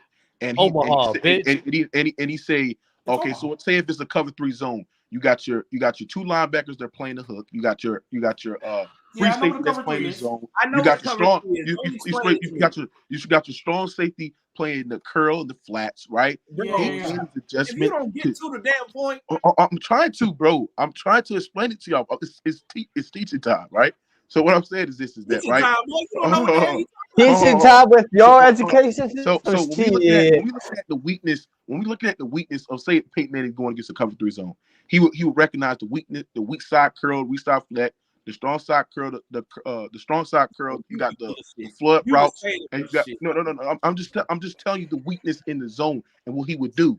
So how he would change it off the pre-snap, calling a particular play that he can go and combat that as well. Like, come on, bro. Peyton Manning. Tom Brady's done the same thing. Can I get in here real quick? The whole gang of nothing right now. So this is what I'll say. I'll say a couple things. OJ, let me ask you something. You think Peyton Manning, you think Tom Brady and Peyton Manning are close? And just watching the game, you think they're close at recognizing plays pre-snap really well, bro? Hey, Mookie, can you read what's on the screen, please, and then respond? So here's the thing, right? So one play. Here's the problem. No, he said the entire game. He was debating him the entire game, not just. No, he was not. He's just chatty patty. Yes, it's not. So this is what I'll say. If I were to say LeBron James is the best at reading plays, and someone were to ask me, like Trey asked you, well, how could you tell? I could tell because LeBron James will literally call the play out loud. He'll literally say, "Did he read his zone against the Dallas Mavericks?" And you'll see it. And all this other stuff. Why he couldn't read his zone against the Dallas Mavericks? You know what's so? No, stop. No. I'm gonna answer that real quick. Why he couldn't read his zone? Why he couldn't break down the basic zone against the Dallas Mavericks? He actually did read the zone. He didn't. No, he didn't. Let me know what they were doing, Mookie. He just what the fuck are you talking about? He couldn't hit the jumpers, and he put them. And he did what he was supposed to do. Got the ball out of his hands to try to break the zone and trying to keep the ball moving. I don't care what you say. No. Stop. You asked the question. I'm gonna answer it for you because that's how you go. No, you did ask. You literally just said why couldn't LeBron read the zone? LeBron was reading the zone. That was the question, my nigga. LeBron was reading the zone. He chose not to sit here and try to be dumb and just try to rim run because he knew that was going to hurt the team. So he got the ball out of hands, which is what the zone is designed to do. Get the ball. But he had a 5'2" Jalen Pereira on him back up in the zone. If you know how the fucking zone works, he had a 5'2" Jalen Pereira on him. You cannot drop if you cannot sit here and get to the rim without getting meat by 2 or 3 defenders. They're gonna collapse on you. Okay, so where's the mid-range jump shooting? Where's the outside jump shooting? That's what he just said. That's what we're saying, bro. He's reading it. He didn't have it at the time. Okay, so he could not go to that. Hold on. If he had that skill set, he will be able to beat a zone. But that's not reading the zone. That has nothing to do with reading the zone. That has nothing to do with reading the zone. He's reading the zone. He's literally reading the zone and doing what he's supposed to be doing. Hold on. It's not even just reading the zone. It's beating the zone. LeBron James' skill set couldn't even beat a zone. And that's a different point. Let me get in here. Let me get in here real quick. So Mookie, we were talking about. Hold on a second. Hold on real quick. Let me just kind of interrupt it just for like 1 minute. I'm gonna make it quick. Go ahead. You're conflating a lot of things. Beating the zone, that has nothing to do with. In the same way with Payton Manning, him actually beating the defense has nothing to do with his ability for pre-snap reads. So this is what I'll say, right? The fact that he made a lot of adjustments doesn't mean he was the best at pre-snap reads. This is the example I'll give you, right? If Payton Manning or Tom Brady, whoever, they read the defense, they see that the corner is coming on the blitz, they don't have to make adjustments. Their knowledge of what's going to happen, they can then make a decision after the ball is snapped. So pre-snap reads is not necessarily just about making adjustments. It's knowing what to do with the ball because you know what's coming. So you, in theory, you could just keep the play the same. The second thing I'll say is, honestly, bro, after a while, guys like Manning, Brady, Rodgers, honestly, after like 17 years, bro, they figured it out. To me, there's no difference. There's no point of saying this guy was better at that. Bro, once they figure it out, it's a wrap, bro. There's nothing. And my thing is, if Payton Manning if Payton Manning is the best ever at pre-snap recognition and all that, that means he knows everything what the defense is doing and all that. For the most part, he scored every drive. Hold on, let me ask you something. He always know what the defense is. Why did he get locked up by the Seahawks? And by the way, Tom Brady, that pre-snap adjustment led a pick 6 to lose to the Saints. Manning, you're actually a lot more effective by scheming blitz with Manning than Brady. You don't beat Brady. The only way you beat Brady is by bringing pressure with 4. That's it. Period. You don't do that. You're not being Brady. Payton Manning, that's not the same thing with Payton Manning. You could have success with Manning by blitzing him. So that's exactly but like I said, when we looking at Payton, you're not wrong. The disrespect for Tom Brady, the man literally, it's documented, and I'll openly say that I'm using this off of what other people has told me and talking points from the New England Patriots organization.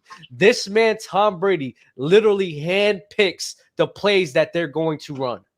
The offense is running through what he thinks. That's they gave the Tom Brady the keys. But Tom Brady already had elite level weapons, bro. He was doing it without elite level weapons. He won the Super Bowl with Chris Hogan and Julian Edelman. No way you're about to say they. And he had a top 10 scoring defense. What we doing? So I have a question. So Mike Evans and Chris Godwin. There's 10 other teams. There's 10 other teams that has a top 10 scoring defense, and they're not fucking winning. But they don't have Bill Belichick. They don't have Bill Belichick, dog. Bill Belichick relied heavily on what Tom Brady can do on offense. No, he don't. Bill Belichick schemes defensively. The reason why shut up. The defense hasn't been that great for the majority of the 20 fucking 10s. Just because you're barely top 10 what are you doesn't talking mean you're about? a great They've been top fucking 10 defense. every single year when they win a Super Bowl. What are you talking about? Just because you are a they have been the number one scorer. Hold on, let me ask you something. I'm gonna repeat what I said again. What was Tom Brady doing it? Hold on. Repeat what I said again. Just because you are a top 10 ranked defense and you're in the lower part of that top 10 does not mean you're a great fucking defense. Yes, it does. No, that's a terrible point. Okay, you can limit teams under to 24 points, and you're one of the best defense in the league. That's a good defense. Oh my god. Hold on. Let me ask you something, Dub. Hold on. What was Tom Brady? Hold on, Trey. What was Tom Brady doing in the 2018 Super Bowl? What was Tom Brady doing in the 2018 Super Bowl, Dub? What was Tom Brady doing? What was Tom Brady doing? Number one, he wasn't trying to hear that. I literally said at that time the Browns were the #1 defense in the league. He said that doesn't mean they're elite. But now are you comparing the Browns defense to the Patriots defense? What are you talking about? No. Shut up, wait, man. Y'all moving the goalpost for different things. It's taboo in this motherfucker right now. Mookie, I need you to act like you're not from You Louisiana. moving the goalpost to prove your point. You know what's so funny? In 2018, you a background there. In 2018, they weren't a top 10 defense. Background dancer, hiding Show behind. your face to get that Herbert PFP off your screen. What we talking about? In 2018, I used to see my face. I know.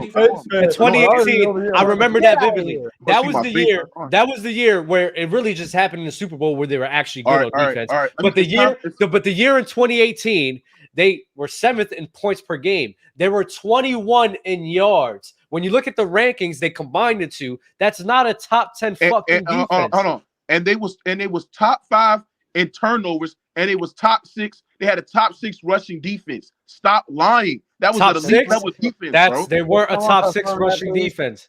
They Yes, weren't they a top were. 6. They were a They top weren't 6 top rushing 6 rushing defense. No, they were not. Yes, they were.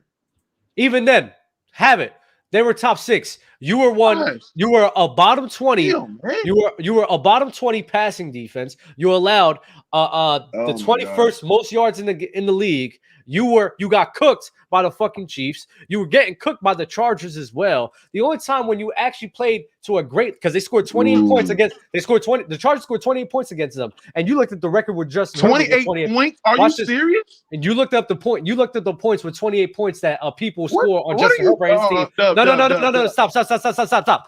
You bring up. No. Stop. You are the same motherfucker that brings up that the was 28. The majority of the game. You're the same dude. You're the same dude that brings up the 28 points that teams score. The 28 points that teams score for Justin Herbert, and how it's so hard to win games like that. Tom Brady has done that. The only time when that Patriots defense was great, the only time that Patriots defense was good was against the Rams. Bro, stop it. That defense throughout the totality of the regular season, you don't know what you're talking about. Large sample size. You don't know what you're talking about. Top 7 defense in the NFL. You literally don't know what you're talking about. Hold on. They was top 5 in turnovers. They was a top 6 rushing defense as well. What are we doing? Stop sitting there and discrediting the defense to sit there and pop up Tom Brady. But in that same logic, you had Stephon Gilmore, who's playing an all-Pro Bowl level. You had Trey Flowers. You had Jason McCourty. You had goddamn Kyle Van Noy. You had Devin McCourty. You had all these elite level weapons that you had defensively. Stop this nonsense. So watch this. No. Let's stay right there. Stay right there. What are we Stay doing? Stay right there. Because when they actually did go up against some teams, right? The Jacksonville Jaguars. Want to know who's on their team? Blake Bortles, Leonard Fournette. And I think I'm not sure on if Allen Robinson was there. Keelan Cole was there. 31 was points. Allen Robinson there? No. 31 points dropped on their head. Faced the Detroit Lions. Detroit Lions wasn't that great of a team at that time. Dropped 26 on their head. I believe. And then let's see what else. The Dolphins. They shut out teams like the Dolphins. Terrible offense. Kansas City Chiefs dropped 40 on their head. Chicago Bears offense hasn't been good in years. Dropped 31 on their fucking head. Tennessee Titans. I think that's when Ryan Tannehill and Derrick Henry. Let me double check. Yep. Oh no, it was actually Marcus Mariota and Blaine Gabbert and Derrick Henry when he first started going out. No, you're talking about the whole totality of the regular season. I'm giving you the totality of the regular season. 34 points dropped on their head with fucking Marcus Mariota as fucking quarterback. Miami Dolphins. Who was there? Ryan Tannehill. Miami Dolphins dropped 34 points on their fucking heads. The only time when they were sitting here playing good defense in the regular season, when they were playing teams that had terrible fucking offenses, if I'm just going to be honest. And then Dub also too to piggyback off of that. The reason why. Hold on, Mookie, because the problem is when we bring up the fact that because you just brought it right now. They were a top 10 defense. They were top 6 in this. In the scoring defense, they were top 5 in that. The reason why we have a problem and why we feel like you picking and choosing right now is because we tried to tell you the exact same thing this year about the Browns defense, and you said it wasn't good. Because I'm looking at it right now, and this is current day. The Browns, number one. No, wait. I'm not done. The Browns are number 1 in yards allowed. They're the number 1 passing defense. They're the number. Where is it? I think they're the number. Oh, they're the number 7 rushing defense, scoring defense, number 6, red zone defense. Where are you? Red zone defense. They are. Okay, red zone defense 27. Third down, they're number 1. Wow, they are 27th ranked red zone defense. Yeah, and that was the only bad thing. Everybody else they were top 10. Everybody else they were top 10. Number 1 third down, number 1 passing, number 1 total, top 10 in scoring defense, all of that. And you said it wasn't good. Doug just pointed out how the Patriots defense was like 20-something in yards and like middle of the pack and something else. Hey, hold on. You said no, it was still great. Because you said it was top 10 in scoring and top 10 in rush defense. Hey, Dub, was the Patriots elite or was the Steelers elite offense? When? The year that y'all played them on December the year that the Eagles played them. No. I'm talking about when the Patriots played the Steelers. Patriots played the Steelers. Yes. The Patriots in 2018. 2018 with Big Ben and Antonio Brown. Yeah, I think they were a good passing offense, not rushing. Okay, so they was a top 6 offense in the league. The Patriots defense still forced turnovers, still got stops at the way too as well. How many points did they allow? They only allowed 17. That's what offense. Yeah, that's good. And then the week before. No, it's not just chatting because you're letting up against teams like the Jaguars with nobody. You're letting up against teams like the Miami Dolphins with nobody. You're letting up against teams like the Chicago Bears with nobody, and you're just gonna sit here and just discount that. The fuck are we talking about? Shit don't make sense. You can hold on. Well, my point is, for the most totality, when you even look at if you look at the most part against that Patriots defense, right? They was able to consistently. Who was even on that defense, Mookie? Yes, it was. It was a good defense. They had who was on that defense? And the funny thing is that game that the game that you brought up. Watch this. The game that he brought up. G baby against the Steelers. They're missing their all pro running back in James Conner, who's having a good game. Who's having a good year that year. Hold on. They had Patrick Chung, who was one of the best safeties in the league at the time. You had Stephon Gilmore. You had Calvin Doyle, who was one of the best linebackers in the league. Not only that, you had Hightower. What are we talking about here, bro? Stop it, bro. They was a great one of the best safeties in the league at that time. That boy said Patrick Chung. He was the only person they had was Stephon. That's it. No, they did not. They had Deontay Hightower and freaking Calvin Doyle. What are you talking about? Calvin Doyle game. Yes, Calvin Doyle was good, nigga. He wasn't the best. He wasn't one of the best linebackers in the league. They had Deontay Hightower. They had good players on the team, bro. They had a great personnel defensively, bro. They were a solid. They had Stephon Gilmore. Yes, I'll give you that. They had solid pieces around that played great. Yes, that's what they do. That's what. Yes, they had the best. They had the best. One of the best corners in the league at the time. Yes, bro. him. Yes, but not. But yeah, but Calvin Doyle was not one of the best linebackers. Patrick Chung was not one of the best safeties. Yes, they were solid. They were cool. No. They were cool. They were solid. They were not. They were not elite. They were solid. Those were solid players that played collectively together, really freaking good. Yes. None of them made an All-Pro team. None of them besides Stephon. None of them. Like I said, they're one of the best in the league. You think they'd be on one, right? But hey, top 10. Yeah, bro. Like the video, subscribe, man. Yeah, Mookie, you're good. Like the video, subscribe. And by the way, y'all overrate Tom Brady. The last thing I'll say about the fact of the matter is this: Tom Brady's always had a top 10 scoring defense. He's never won without a top 10 scoring defense. Drew Brees has done it. Peyton Manning has done it. Montana has done. Many quarterbacks have done it before, bro. Brady has never done it. What the fuck does that mean? You're weird. No, it means that he's been in the best situation ever. Hate on, like the people that you have beef with, the people that you pick these little stupid things with. Where he's a cheater. No, you're weird, bro. He's a cheater. Problem. He's a cheater. He's never gonna tax John Jones. He's a cheater. But he's never gonna tax John Jones. You a cheater. Drew Brees. That's why he does it, bro. He's a cheater, bro. Close to other people. But this is the last thing I'll say about the whole Bro was putting brownies on players in the NFL. Shut up. You are not. Put Drew Brees and Tom Brady situation. We can't pretend Browningate didn't happen. Bro, you are strange. You're strange. You are mad weird. You look like Young NBA. Young man. Oh, I know you ain't talking with your crusty.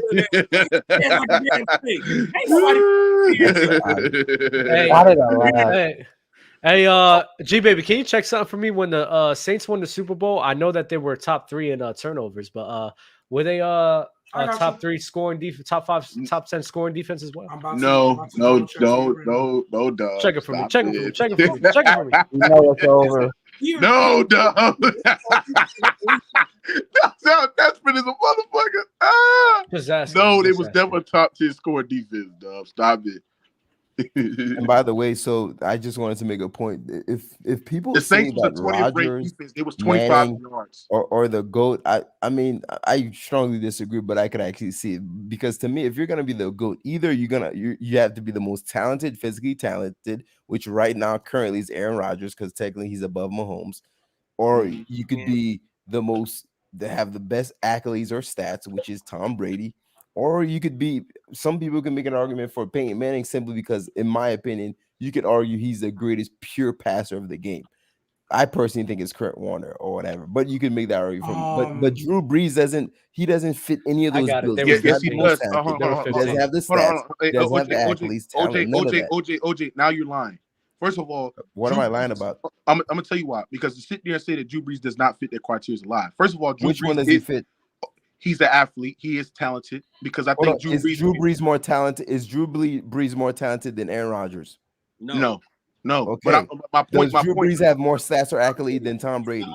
When Drew Brees retired, he had the best production of any quarterback in NFL history when he retired. It took Tom Brady to play more games, more seasons for Tom Brady to surpass Drew Brees and pass yards, stats, completion percentage. So, like I said, Drew Brees. When we look at Drew Brees' talent, Drew Brees was an athlete. Y'all forget Drew Brees played like basketball before. Like Drew Brees was a jumper. Bro, like Drew Brees was Hold on. Jumper at 6 feet is crazy. Drew Brees can be mobile. He can throw in a run. And the simple fact is this.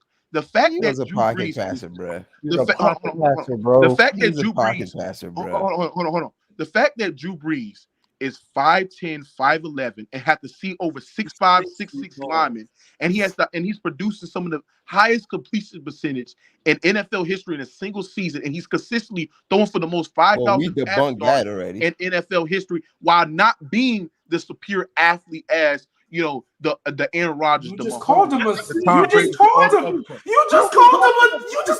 great athlete. I'm just saying. You're not hearing what I'm saying. You're not hearing what I'm saying. I'm saying for them not being the superior athlete, not being 6'5", 6'7", not being tall, physically gifted like these other quarterbacks, bro. Drew Brees was not physically gifted, but the thing about Drew Brees is he was so talented enough, he was so accurate, and his decision making, his ability to read defense, and his ability to react before plays develop. Drew Brees was one of the top pre-snap quarterbacks ever. Because when you're looking at Drew Brees for the most part of his career in his prime never had an elite level defense. Drew Brees for the most part of his career in his prime has never had a Pro Bowl or All-Pro wide receiver, was one of the best wide receivers of this generation. All the other quarterbacks had that. Montana had that. Peyton Manning had that. Hey, but wait. Tom Brady you always say as long as you have an elite tight end and a speedster wide receiver, you should be straight. Yeah, Jimmy Graham and Brandon Cooks. See what I'm saying? And he had Jeffrey Henderson. You can't. You said Jeffrey. Shut up. Hold on. You cook yourself when you said Devin Henderson. What I need you to turn him off. Why? Because Devin Henderson was never an All-Pro or all-caliber tight end, bro. Stop. So did that keep him from running 4-3 or not? Was All-Pro. Drew Brees elevated him. The reason why y'all talk about Marcus Colston that y'all talk about because of Drew Brees. The reason why you talk about Jimmy Graham is because of Drew Brees. It's because of Drew Brees. Because we didn't hurt Jimmy Graham after he left. But I can't give you Graham. I'll give you Colson, but I won't do Jimmy. That's my thing. So what I'm saying, Thomas, Darren Sproles, Drew Brees, I mean Jimmy Graham. Listen, what it comes down to is this, bro. Drew Brees he doesn't have the accolades. He does have accolades. The most talent. Has one Super Bowl. He doesn't have nothing. He does have the GOAT. Nothing, bro. OJ, he does have accolades, bro. He's had. Yes, Tom he does. Brady has the accolades. No. My point. And is Montana has the accolades. Hold on. My point is sitting there saying is this: football is the ultimate team sport. So when we talk about accolades and we comparing it to other quarterbacks, that's really don't move the needle because I think every quarterback has good athletes. And I think hold on, you shut the fuck up. It's a team sport. I think yeah, it's a team sport until we talk about Tom Brady and the defense. Then it's not a team sport. Here's what I'm saying. I think when we looking at quarterbacks, right? I think when we looking at Super Bowls are highly dependent on how good is your situation is. We see a exception to the rule where quarterbacks can elevate their situation, but for the most part, production is not predicated on that as well. Hold on. We've seen so many times where quarterbacks elevate their situation, but for the most part, situations equals Super Bowls. When we look at MVPs, I can look at so many times where quarterbacks are having MVP caliber seasons, but they don't win an MVP because they're largely due because of team success. And number two, like I agree. That's why I bring up talent. That's why. Wait. I want to ask you this though, Jay. When Tyreek Hill says himself, one of the best wide receivers in the league, when the majority of athletes have said themselves, even athletes on this show, as saying that your production is predicated on the system and the opportunities that you're a part of. Why are you sitting here acting as if Super Bowls is the only reason? I mean, is the only thing affected by other factors and not production, where those athletes has said themselves that the production is heavily predicated on that as well. Because I think largely due in quarterback situation, they are the systems. They are putting situations. You know what the crazy thing they are putting situations. You didn't answer my question. You didn't answer my question. No, I'm answering your question. No, you're not. No, I said when athletes say themselves that the system and the opportunities that you are around heavily affects your production, why are you not taking production with a grain of salt? The same way that you're taking Super Bowl winning with a grain of salt, when they even have said themselves that it's something that their production is affected by things outside of their control as well.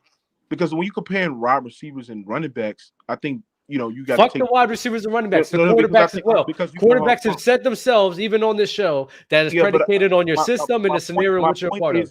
If we comparing the all-time great quarterbacks, regardless of a situation, regardless of weapons, you're going to still able to produce. I've seen it with Drew Brees. Funny as hell. Because all of the all-time great quarterbacks have been on great systems. Okay, but I'm saying you said regardless of the situation, great players. Hold on. Regardless of any situation, regardless of any players or team, wide receivers on that team, they still able to produce. They can produce with below average wide receivers. They can turn below average wide receivers to great wide receivers. They're still going to be able to produce because they that all-time great and they just that skilled. But that's just a hypothetical. You don't know that because the majority of their career. I've seen it before. I've seen it with the majority of their career. What you mean? He has Sean Payton. He had a great system. And you said Willie Snead is a great receiver. Don't give me that bullshit. Even without Sean Payton, he's still producing 5,000. Wait. He said you had Willie Snead? Hold on. Is that what just came out your mouth, Mookie? You was like, oh yeah, Drew Brees got Willie. Is that what and he loved Willie Snead. He hyped him up. But you don't think Drew Brees made Willie Snead the same way he made Marcus Colston? Hold on, I have a question. Yes, he made him. That's my point. I have a question for you guys, real quick. My point is saying, has Drew Brees ever been the best quarterback in the league? Like the best quarterback? I'm not talking about season. I'm not talking about had the best season. No, has he ever been the best quarterback? He hasn't. Yes, he has. Not once. When? Yes, he has. I'm not talking about seasons. You can make that argument. There was a season. Yeah, but that's an opinionated question. But he's never been the consensus best quarterback. I think yes, he has. He has been one of the consensus best. Has he been top two? Yes, he's been top two. He's definitely been top two. He's definitely He's been top 2 at some points. What? He's been behind. Yes, he Aaron Rodgers, Payton Manning, Tom Brady. You can make an argument. There was a because Drew Brees has. I'd have to think about it. Yes, he has. OJ got to stop lying. There were some seasons where I had. I don't think he was ever better. I don't think he's ever been better than Aaron Rodgers. Yes, he has. He has been better than Aaron Rodgers. I don't think he's ever been better. If you would have said Peyton, he was better. Hold on. He was better than Aaron Rodgers. Hold on. He was better than Aaron Rodgers in 08. He was better than Aaron Rodgers 09. He was better than Aaron Rodgers in 2010. He was better than No. He was a better quarterback than Aaron Rodgers. Yeah, he was the better quarterback than Aaron Rodgers. He was better. But then at that time, that was Peyton Manning. And that's why at that time, it's Peyton Manning. So that's why in my head, you got Peyton Manning that had that 2 spot. Then it transitioned to Aaron Rodgers. Peyton Manning was not number 2. Was it Drew Brees? It was Drew Brees. Get the fuck out of here. I thought you just said Drew Brees. Drew Brees. Hold on. Drew Brees from 2010 to 2012 was having 3 straight seasons where he was freaking throwing for 5,000 passing yards, leading the best offense in the league. Majority of Drew Brees' career, and winning Super Bowls at the time. Manning, he didn't win and Rodgers, bro. Like, I gotta those stop 3 guys, bro. I understand that I didn't watch him because he was in the dirty South and stuff like that, and we was in the bottom of the United States. You heard me? But I'm saying we looking at Drew Brees. I'm trying to hear you. I'm trying to hear Wow. Hey, come on, Trey. You know you from up north, man. But what I'm saying is that you a city boy. Hold on.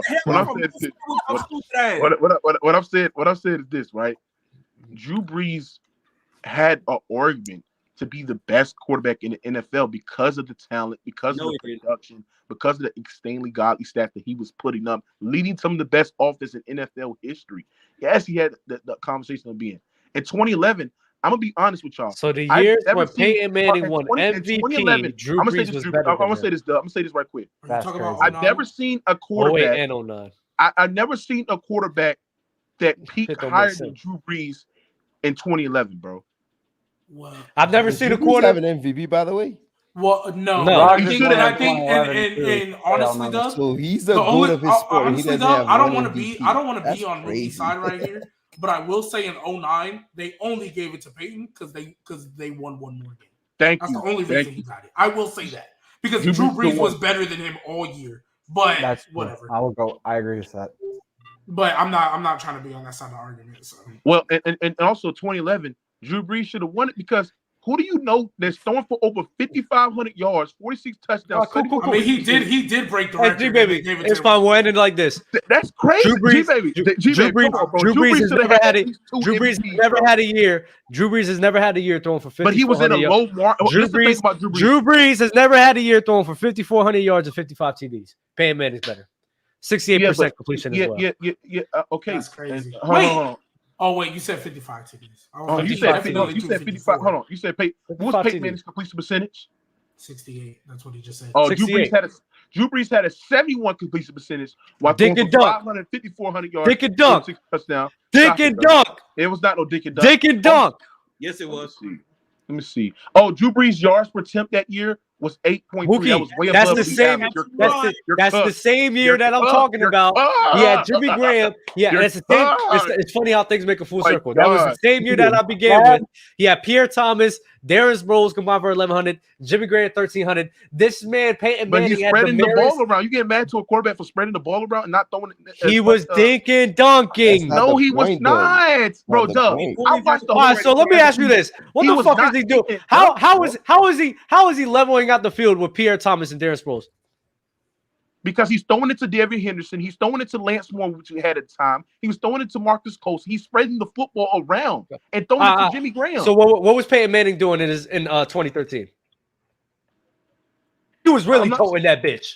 He was really letting that bitch fly. He was really letting that shit go. What's that guy? That white boy Decker. I forgot that man. Yeah, Wes Welker in 2013. Yeah, you forgot Eric Decker. Welker, Marius Thomas, Julius Thomas. Yeah. He had a great supporting cast. Oh my goodness. Oh yeah. And he was spreading that bitch around. They had a decent running game too. And Eric Decker and Demarius Thomas. You want to know what he was doing? He wasn't dinking and ducking. He was letting that bitch fly. Drew Brees wasn't dinking and dunking either. That's a terrible. Drew Brees was. That's exactly what he was doing. That's exactly what he was doing. So funny. So the running backs, the biggest dinking and dunker. Yes. Ever, No, he's not. The running backs combined, and Trey, listen to this. The Drew running Brees- backs hold on, combined. hold on. I think I know what you're gonna say, Dub, and it's gonna make me so upset. The running backs combined for receiving on the Broncos, they only combined for around 800 yards. That's it. Compared to Drew Brees, which is like 11 and 1,200 yards. You know what's crazy, Doug, too? Even though I don't want to admit it, Darren Sproles and Pierre Thomas, you know how many catches they had combined? They had like 136 catches. Thank you. And then G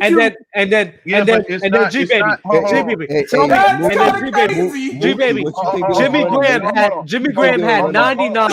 Jimmy Graham had 99 receptions. 99, G baby. Add that shit up. And then look at how many completions that Drew Brees threw for. Drew Brees was tell me it's not damn near half of his fucking completion. Okay. Get the fuck out of here. Talk about not taking and dunking. Drew Brees wasn't taking a snap, and they was running like hitch routes on in the backfield, bro. They was running Texas concept, bro. They was running that's within 10 yards, you dickhead. But that's not dicking and dunking, nigga. Yes, that is. No, it's not. That's what it is. Dicking and dunking is like one of the hits. Hold on. Yeah, Dicking and dunking is like one of the flat going into the side, bro, and let the guy go up and make the yard. It's getting. They was actually using the running back in the pass.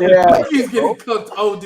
Wrap it up. You're literally your worst enemy. When you clip this up, though, oh my god. Digging it, bro. This was digging and dunking is literally 10 yards and under, bro. That's literally bro. What I'm saying is that you can't sit there and say the man was dinking and dunking when most of his pass yards were going to Jimmy Graham, Marcus Colston, and many other wide receivers as well. So that's a terrible fucking point. That's a terrible point. That's a terrible point. Pierre Thomas and Darren Sproles. No. It was going to Marcus Colston. It was going to Marcus Colston. It was going to Marcus Colston. What was doing, bro? Hey, I saw Darren Sproles on the fade route one time. What do you think he was doing, bro? I saw Darren Sproles on the fade route one time. It was going to Marcus Colston. Devery Henderson. Darren Sproles had more catches than Marcus Colston. It had Marcus Colston. It was going to goddamn Jimmy Graham as well. Lance Moore. What are we talking about here, bro? Okay, watch this. Mookie. What are we talking about? I need you. Lance Moore and Pierre Thomas had the same amount of catches. Jimmy Graham had 99 catches for 1,300 yards and 11 touchdowns, bro. Stop it. Mookie, I need you to. Devery Henderson had 30 catches. I need you to understand something. Darren Sproles and Marcus. And Mookie, G baby, you said it was 136, right? Yeah, it was 136. Jimmy Graham had 99, so that's 200. How many completions did Drew Brees have? 468. So the dink and dunkers, which is your tight end and your running backs, makes up for half of his fucking completions.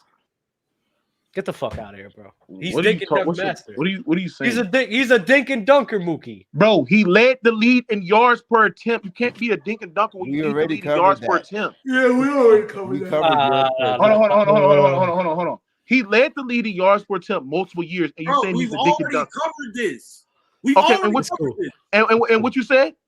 We said that with yards per attempt to the catch. Wait, Mookie. That's why Mookie. Hey, look, Mookie. I'm gonna break it before we end the show. Mookie, this is how I'm going to explain yards per attempt. If I go out there and I throw two passes for 100 yards, or I'm sorry, if I throw a pass, right? If you throw if I throw a 5-yard pass and my running back takes it 95 yards to a touchdown, that's 100 yards. That adds to your yards per attempt. It doesn't stop at the 5 yards. So if I throw 10 passes for 100 yards, that's 10 yards per attempt, no matter what. Even if they were all 5-yard slants, it's going to be because they add in yet to the yards per attempt.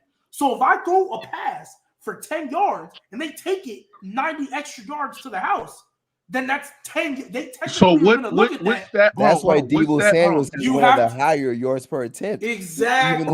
What's that? You have to use air yards. Jimmy Graham would grab that and start it's running. It's hard to find air yards before 2018. It is hard to find. And if you look okay, so we used the stats that was given to us, and he was freaking above league average in yards per attempt. So, But but those includes stats, the they're not appropriate bro. though. Like That what? includes the They're not yak. appropriate. Bro, who was Stats are- yakking? And they say Jimmy Graham. There No, he was not. Jimmy Graham was a possession wide receiver. He was a freaking goal line player. He was not yakking like that. What are you talking about? You're a liar. Jimmy Graham was a possession wide receiver. He was not a good yak tight end. Stop it, bro. dying You're on lying. this. Talking about Jimmy Graham was a yak wide receiver. No, he was not. Wait, Jimmy Graham was you're calling Jimmy Graham Keyshawn Johnson right now? That's what you're doing. He was Jimmy Graham was a physical, athletic wide receiver who was a good route runner, but he was great in the goal line. But he was not known for his yak ability. No. Let me ask you a question. No, he did not say that. No. He was, bro. Jimmy Graham was not known for his yak ability, bro. There was no, you can't find games with Jimmy Graham outside of that game against the Bro, Jimmy Graham was crazy in the red zone, bro. Like yeah. Like I said, he was running over people. What the fuck are we talking about? He was talking fast as shit. No, but he was not. Shit for his size. You know what's crazy about bro, Jimmy Graham, bro? In his prime, we were having conversations on Jimmy Graham versus Gronk, bro. That's how I know. No, he that's was how not. nice No, he was Jimmy not. Graham was, Jimmy bro. Graham That was a never- legit Jimmy conversation. Jimmy Graham was a crazy athlete. He would grab that hole and run through traffic. What the Jimmy fuck are we Graham? talking Jimmy about? Graham was not once better than Gronkowski in his fucking life. I They never were said talking that. about Did you it. hear what I said though? I He never wasn't even said better that. I than said Aaron that was a Hernandez. conversation, bro. Stop it. Jimmy this is the versus Gronk. same guy that said Jimmy Graham wasn't better than Kellen Winslow. Jason Witten. No. Who was the never said Packers what one? he's doing, He bro. said he wasn't Michael better Pittman. than Michael Pittman. Michael Jimmy Pittman Graham was was better never. than You're Jimmy Jimmy Graham literally was never demoting your considered the own best players, tight end bro. in the league. Just make a point. You're lying. Oh my God. He's never considered the best tight end in the league. Never. Who is better than Jimmy Graham then? Well, it's Gronk. Gronkowski, nigga. Gronk. It was Gronk, man. He was up in there. Jimmy Graham's prime, that was the only one. Literally, that was it. No. Aaron Hernandez was better than him in 2011 as well. Lie again. Nah, not Aaron. Yeah, Aaron Hernandez was No better way. than this nigga. Stop Bro, it. No Jimmy Graham was otherworldly, bro. He Because was of Drew Brees. crazy, Drew Brees bro. made this nigga. What was Jimmy Drew Graham Brees before? wasn't responsible for running through fucking So let me people. ask a question. What was Jimmy Did Tom Graham? Brady make Gronkowski? What was Did Jimmy? Tom Brady make Gronkowski? No, because Tom. Hold on. Tom Brady won all his rings with Gronkowski. He won most of his rings with Gronkowski. Good night. Oh. What? No. What sense No, does that he make? didn't. No, he didn't. He won 3 Bro, of them. hey. He has Hold 4 on. chips and won 3 Hold on. of them. Let me ask you something. Let me ask you something. Did they? Hold on. Let me ask you something. When they won the Super Bowl, with Why are Tampa you Bay- using winning in this equation? Hold on. Let me ask you something. You're not a winning guy. Why is winning in this Hold on, equation? Duh. When they won that Super Bowl in Tampa Bay, was Gronk on that team? Yeah, that was the third one. Gronk wasn't there for the 28-3 comeback. He was hurt. Gronk wasn't there. He was there most majority of the Gronk season. was not there for the 28-3 comeback. He was hurt. That is true. It was That Chris is, I Hogan and forgot Julian about Edelman. So Gronk only won 3 of them with them. Oh yeah, that big Super Bowl. But Yes! all I'm saying is all I'm saying is this, right? There's no way. Jimmy Graham, you cannot sit there and say, name me another elite season that Jimmy Graham produced without Drew Brees. He just didn't produce any elite level season. He was performing relatively the same on the Seahawks. No, when he was he battling was not. injuries. 2016, No, he Man was literally battling injuries. 2016, No, he wasn't. the nigga was hooping. He wasn't battling injuries? The fuck he was? Jimmy Graham was not on that level, bro. He was never on Gronk's level, Bro, not even shut up. once in his career. Shut up. He Like was. I said I don't yesterday, think he was ever better than Gronk, but he was on that level. I remember having discussions for like Bro, a year Gronk, or two. it Who was better? That was a debate, bro. No, it wasn't debate. Hold on. Hey, So you're literally crapping on your own players, bro, just to make a point. OJ, hear what I'm saying. Hear what I'm saying. Hear what I'm saying, ladies and gentlemen. It was basically the Mahomes factor. Every time this man says Mahomes ladies and gentlemen, I was in a laugh tier at. by himself right now. Gronkowski was in the tier by himself. Then you had Jimmy Graham, you had Aaron Hernandez, you had those Roberts, Jason Witten, and all the other Roberts, tight ends as well. Gronkowski was in on level by himself. Jimmy Graham couldn't sniff that, bro. Has Drew Brees ever threw for 500 yards in a playoff game? Yes, against the 49ers, you're cooked. Was it 500? Yes. I thought it was 400. Yes. Let's look it up. What year? 2011? It was 20. He threw for nearly 5,500 yards. No, not nearly. Not nearly. Say it wasn't the Niners, right? 2011. That's what he's talking about. I'm asking. What game? 2011 divisional round. Drew Brees threw against that transcendent defense. One of the league's best defense in the generation. 462. He didn't throw for 500 yards. Yeah, he didn't throw for Drew 500 Brees didn't throw for 500 yards. You're good. You're good. It was 462. It was 462. Hey, G baby, watch this. Watch this, G baby. Guess who had 100 yards? There's Sproles. Hey, hold on. Drew Brees had it was on 15 catches too. That's Drew Brees had 5 touchdowns that game. And he completed. Bro, 100 yards on 15 catches. What does that tell you? 4 touchdowns, What does that tell you? 400 Hold on. Yeah, Darren Sproles was averaging 8 yards. Do the math. I'll do the math. Hold on. How many touchdowns did Drew Brees have in the game? 4. Against that transcendent defense that was not allowing no defense. That was transcendent. That's very, very impressive. Jimmy Graham had 2 of them, so Jimmy Graham was just so transcendent. Hey, Darren Sproles had another one too. Take it down. Yeah, because Drew Brees is fine. I don't know about transcendent, bro. That you're using. They were transcendent. Nah, to me, transcendent is the Bucks in like the early 2000s, the Ravens. In the 49ers defense. The 49ers defense. Hold on. The 49ers defense, where they had Bowman, when they had the Smith brothers, when they had Gooden. Not transcendent. Not transcendent. They were transcendent. No, they were transcendent. We're talking about the Broncos. Do you understand? Hold on. Do you understand that defense? Hold on. Do you understand that defense really didn't allow a rushing touchdown for like? I think they had. It was a very good defense, but I'm not going to go transcendent. Do you know one of the corner? Do you know the starting corner for that team? Carlos Rogers. I think it was Carlos Rogers. I couldn't remember. It was Carlos Rogers. It was Carlos Rogers. Yeah, I think he made a Pro Bowl that year. He cooked. Yeah, and Terrell Brown. Yeah, you cooked. So like I said, so just because you make a Pro Bowl means it's transcendent. Dang, I guess the Browns defense is transcendent because Myles Garrett's a Pro Bowler. And this is what I'm sitting here saying about this dink and dunk shit. Hold on. This is what I'm saying about this dink and dunk shit, right? Why y'all let him running away from the Darren Sproles 100 yards? Come on, don't let him. Not just 100 yards, not just 100 yards, but on 15 catches.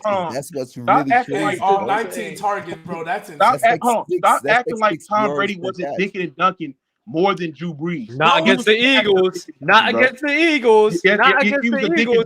Another great defense. Another great defense. Another great defense. Another great defense in the Philadelphia Eagles. He sat there and torched them. Drew Brees against the Rams, against Aaron Donald, against Akeem Talib, against all of that. You want to talk about transcendent defenses? That's a fucking transcendent defense right there. No. That defense is disgusting. No. What the fuck? Against the Rams, guess who was dinking and dunking too? Do you know who the fuck was on that Rams crew, bro? Guess who was dinking and dunking? Do you know who was on that Rams crew? That Rams crew is that Rams crew's defense is better than the fucking 49ers. No, it's not. So you having Aaron Donald arguably be the best defensive end. And I got Patrick Willis. That's it.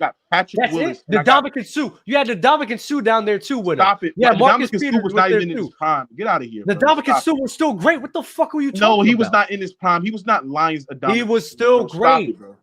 He was not Lions Ndamukong. So that's why, to me, bro, that's why I never saw that 49ers defense as truly to me, if you're gonna have a transcendent defense, it starts with a dominant pass rush, bro. To me, that's just me, bro. And I don't think they had a crazy. They had like LeVar Bowman, Willis, Derek Brooks. Yeah, that's crazy, bro. Bro, they did. Hold on. They didn't even allow a rushing touchdown for the last 8 to 9 games, majority of the season. They was dominant in the rushing game. They was arguably one of the best rushing defense of all time. And they were mid against the pass. How are you transcending? No. They had an elite level pass rush. You had the Smith brothers. Justin Smith was one of the best deep tackles in the league. Go back in the stats. I don't. Yeah, go back and look at that 49ers defense, OJ. You're gonna be like, damn. Yeah, I remember they had back then. That defense was sick. Well, we gonna do what we usually do. We gonna go back and be like, damn, he lying again. No, I'm not like. Go back and look at that defense. Here's my problem, bro. They had elite level defense, bro. If they're transcendent, what was the 2001 It was elite, but it wasn't transcendent. I was scared of that defense, bro. They was a second-ranked defense in the league. They had the best. Brees was scared of it too. Bro, That's why he kept going to Darren's throat. Bro. Like, Tom Brady didn't throw to James White the whole game against the Eagles. Like I said, that do you know how good that Eagles defense was? Huh? Do you know how good that Eagles defense was? Weren't they like top? They nowhere near the 49ers next. No, what? Wait, hold up. Wait, is he talking? Wait, which defense is he? Wait, which Eagles defense are we talking about? 2017. Or with Vinny Curry, with Brandon Graham, with Rodney McLeod, with Malcolm Jenkins. The one with Carson Wentz MVP before he got hurt. Yeah, with Fletcher Cox, Ronald Darby, Chris Long. That was not a stop. Yeah, it's not as good, but Tom Brady literally threw for 500 yards against a defense of that caliber, and he wasn't thinking and done. Why are we talking about that defense? Why go back to the first Eagles defense he cooked? Go back to that. Oh, I forgot about that one too. Go back to that. What you got to say about that, Mookie? Was Hugh Douglas on that defense? I don't remember. Or yes. I might. I'm pretty sure that's Hugh Douglas, Javon Curse, like Brian Dawkins, Jeremiah Trotter. Troy Vincent. Oh, yeah. Like, what are we talking about? Sheldon Brown. Oh, yeah. Lito Shepherd. You said Michael Lewis already? Mm-hmm. Hey, that's when Sheldon Brown did Reggie Bush nasty, bro. Still one of the greatest hits, bro. Mm-hmm. Yeah, he was cooking that defense too. Who? Tom Brady. With Deion Branch. Yeah, elite level running back. What? That loose Porky Pig head, boy. What? So he was cooking that defense, and you bring up Tom Brady's defense? No, he brings up the running back, but not acknowledging the running back that had 100 yards for his crew. Right. The fuck? Yeah, Corey Dillon is elite. Bro, he had elite level defense. What are you talking about? You said running back. His defense was elite. So that bro, if you Tom Brady and you never that doesn't. What does that have to do with him? What does that have to do about him cooking that defense? Because that was an elite level. That was a great defense that Tom Brady had. The defense doesn't throw the fucking ball for him. Yeah, but they get stops in crucial moments to help the Oh offense. my God, you can say that about anybody. Shut up. No, I'm not. No. They actually had Corey Dillon. They actually had Corey Dillon who rushed for 1,600 yards that season. Like, shut up, bro. He had weapons on that goddamn receiver. Corey Dillon. They got the lad. Corey Dillon rushed for 1,600 yards. Shut up. They got what did he do in that game? What did he do in that game? What did he do in that game? What did he do in that game? He had an all-pro. What did he do in that game? What did he do in that game? What did he do in that game? What did he do in that game? Bro, stop measuring one game. What did he do that to what you mean? It matters. Bro, we're talking about one game with Drew Brees. One game does not define who that player We're talking about one game with Drew Brees. Not having the weapons is not a good take. Not. Okay. Yo, like the video, subscribe, man. Y'all be easy. Salute to y'all, bro.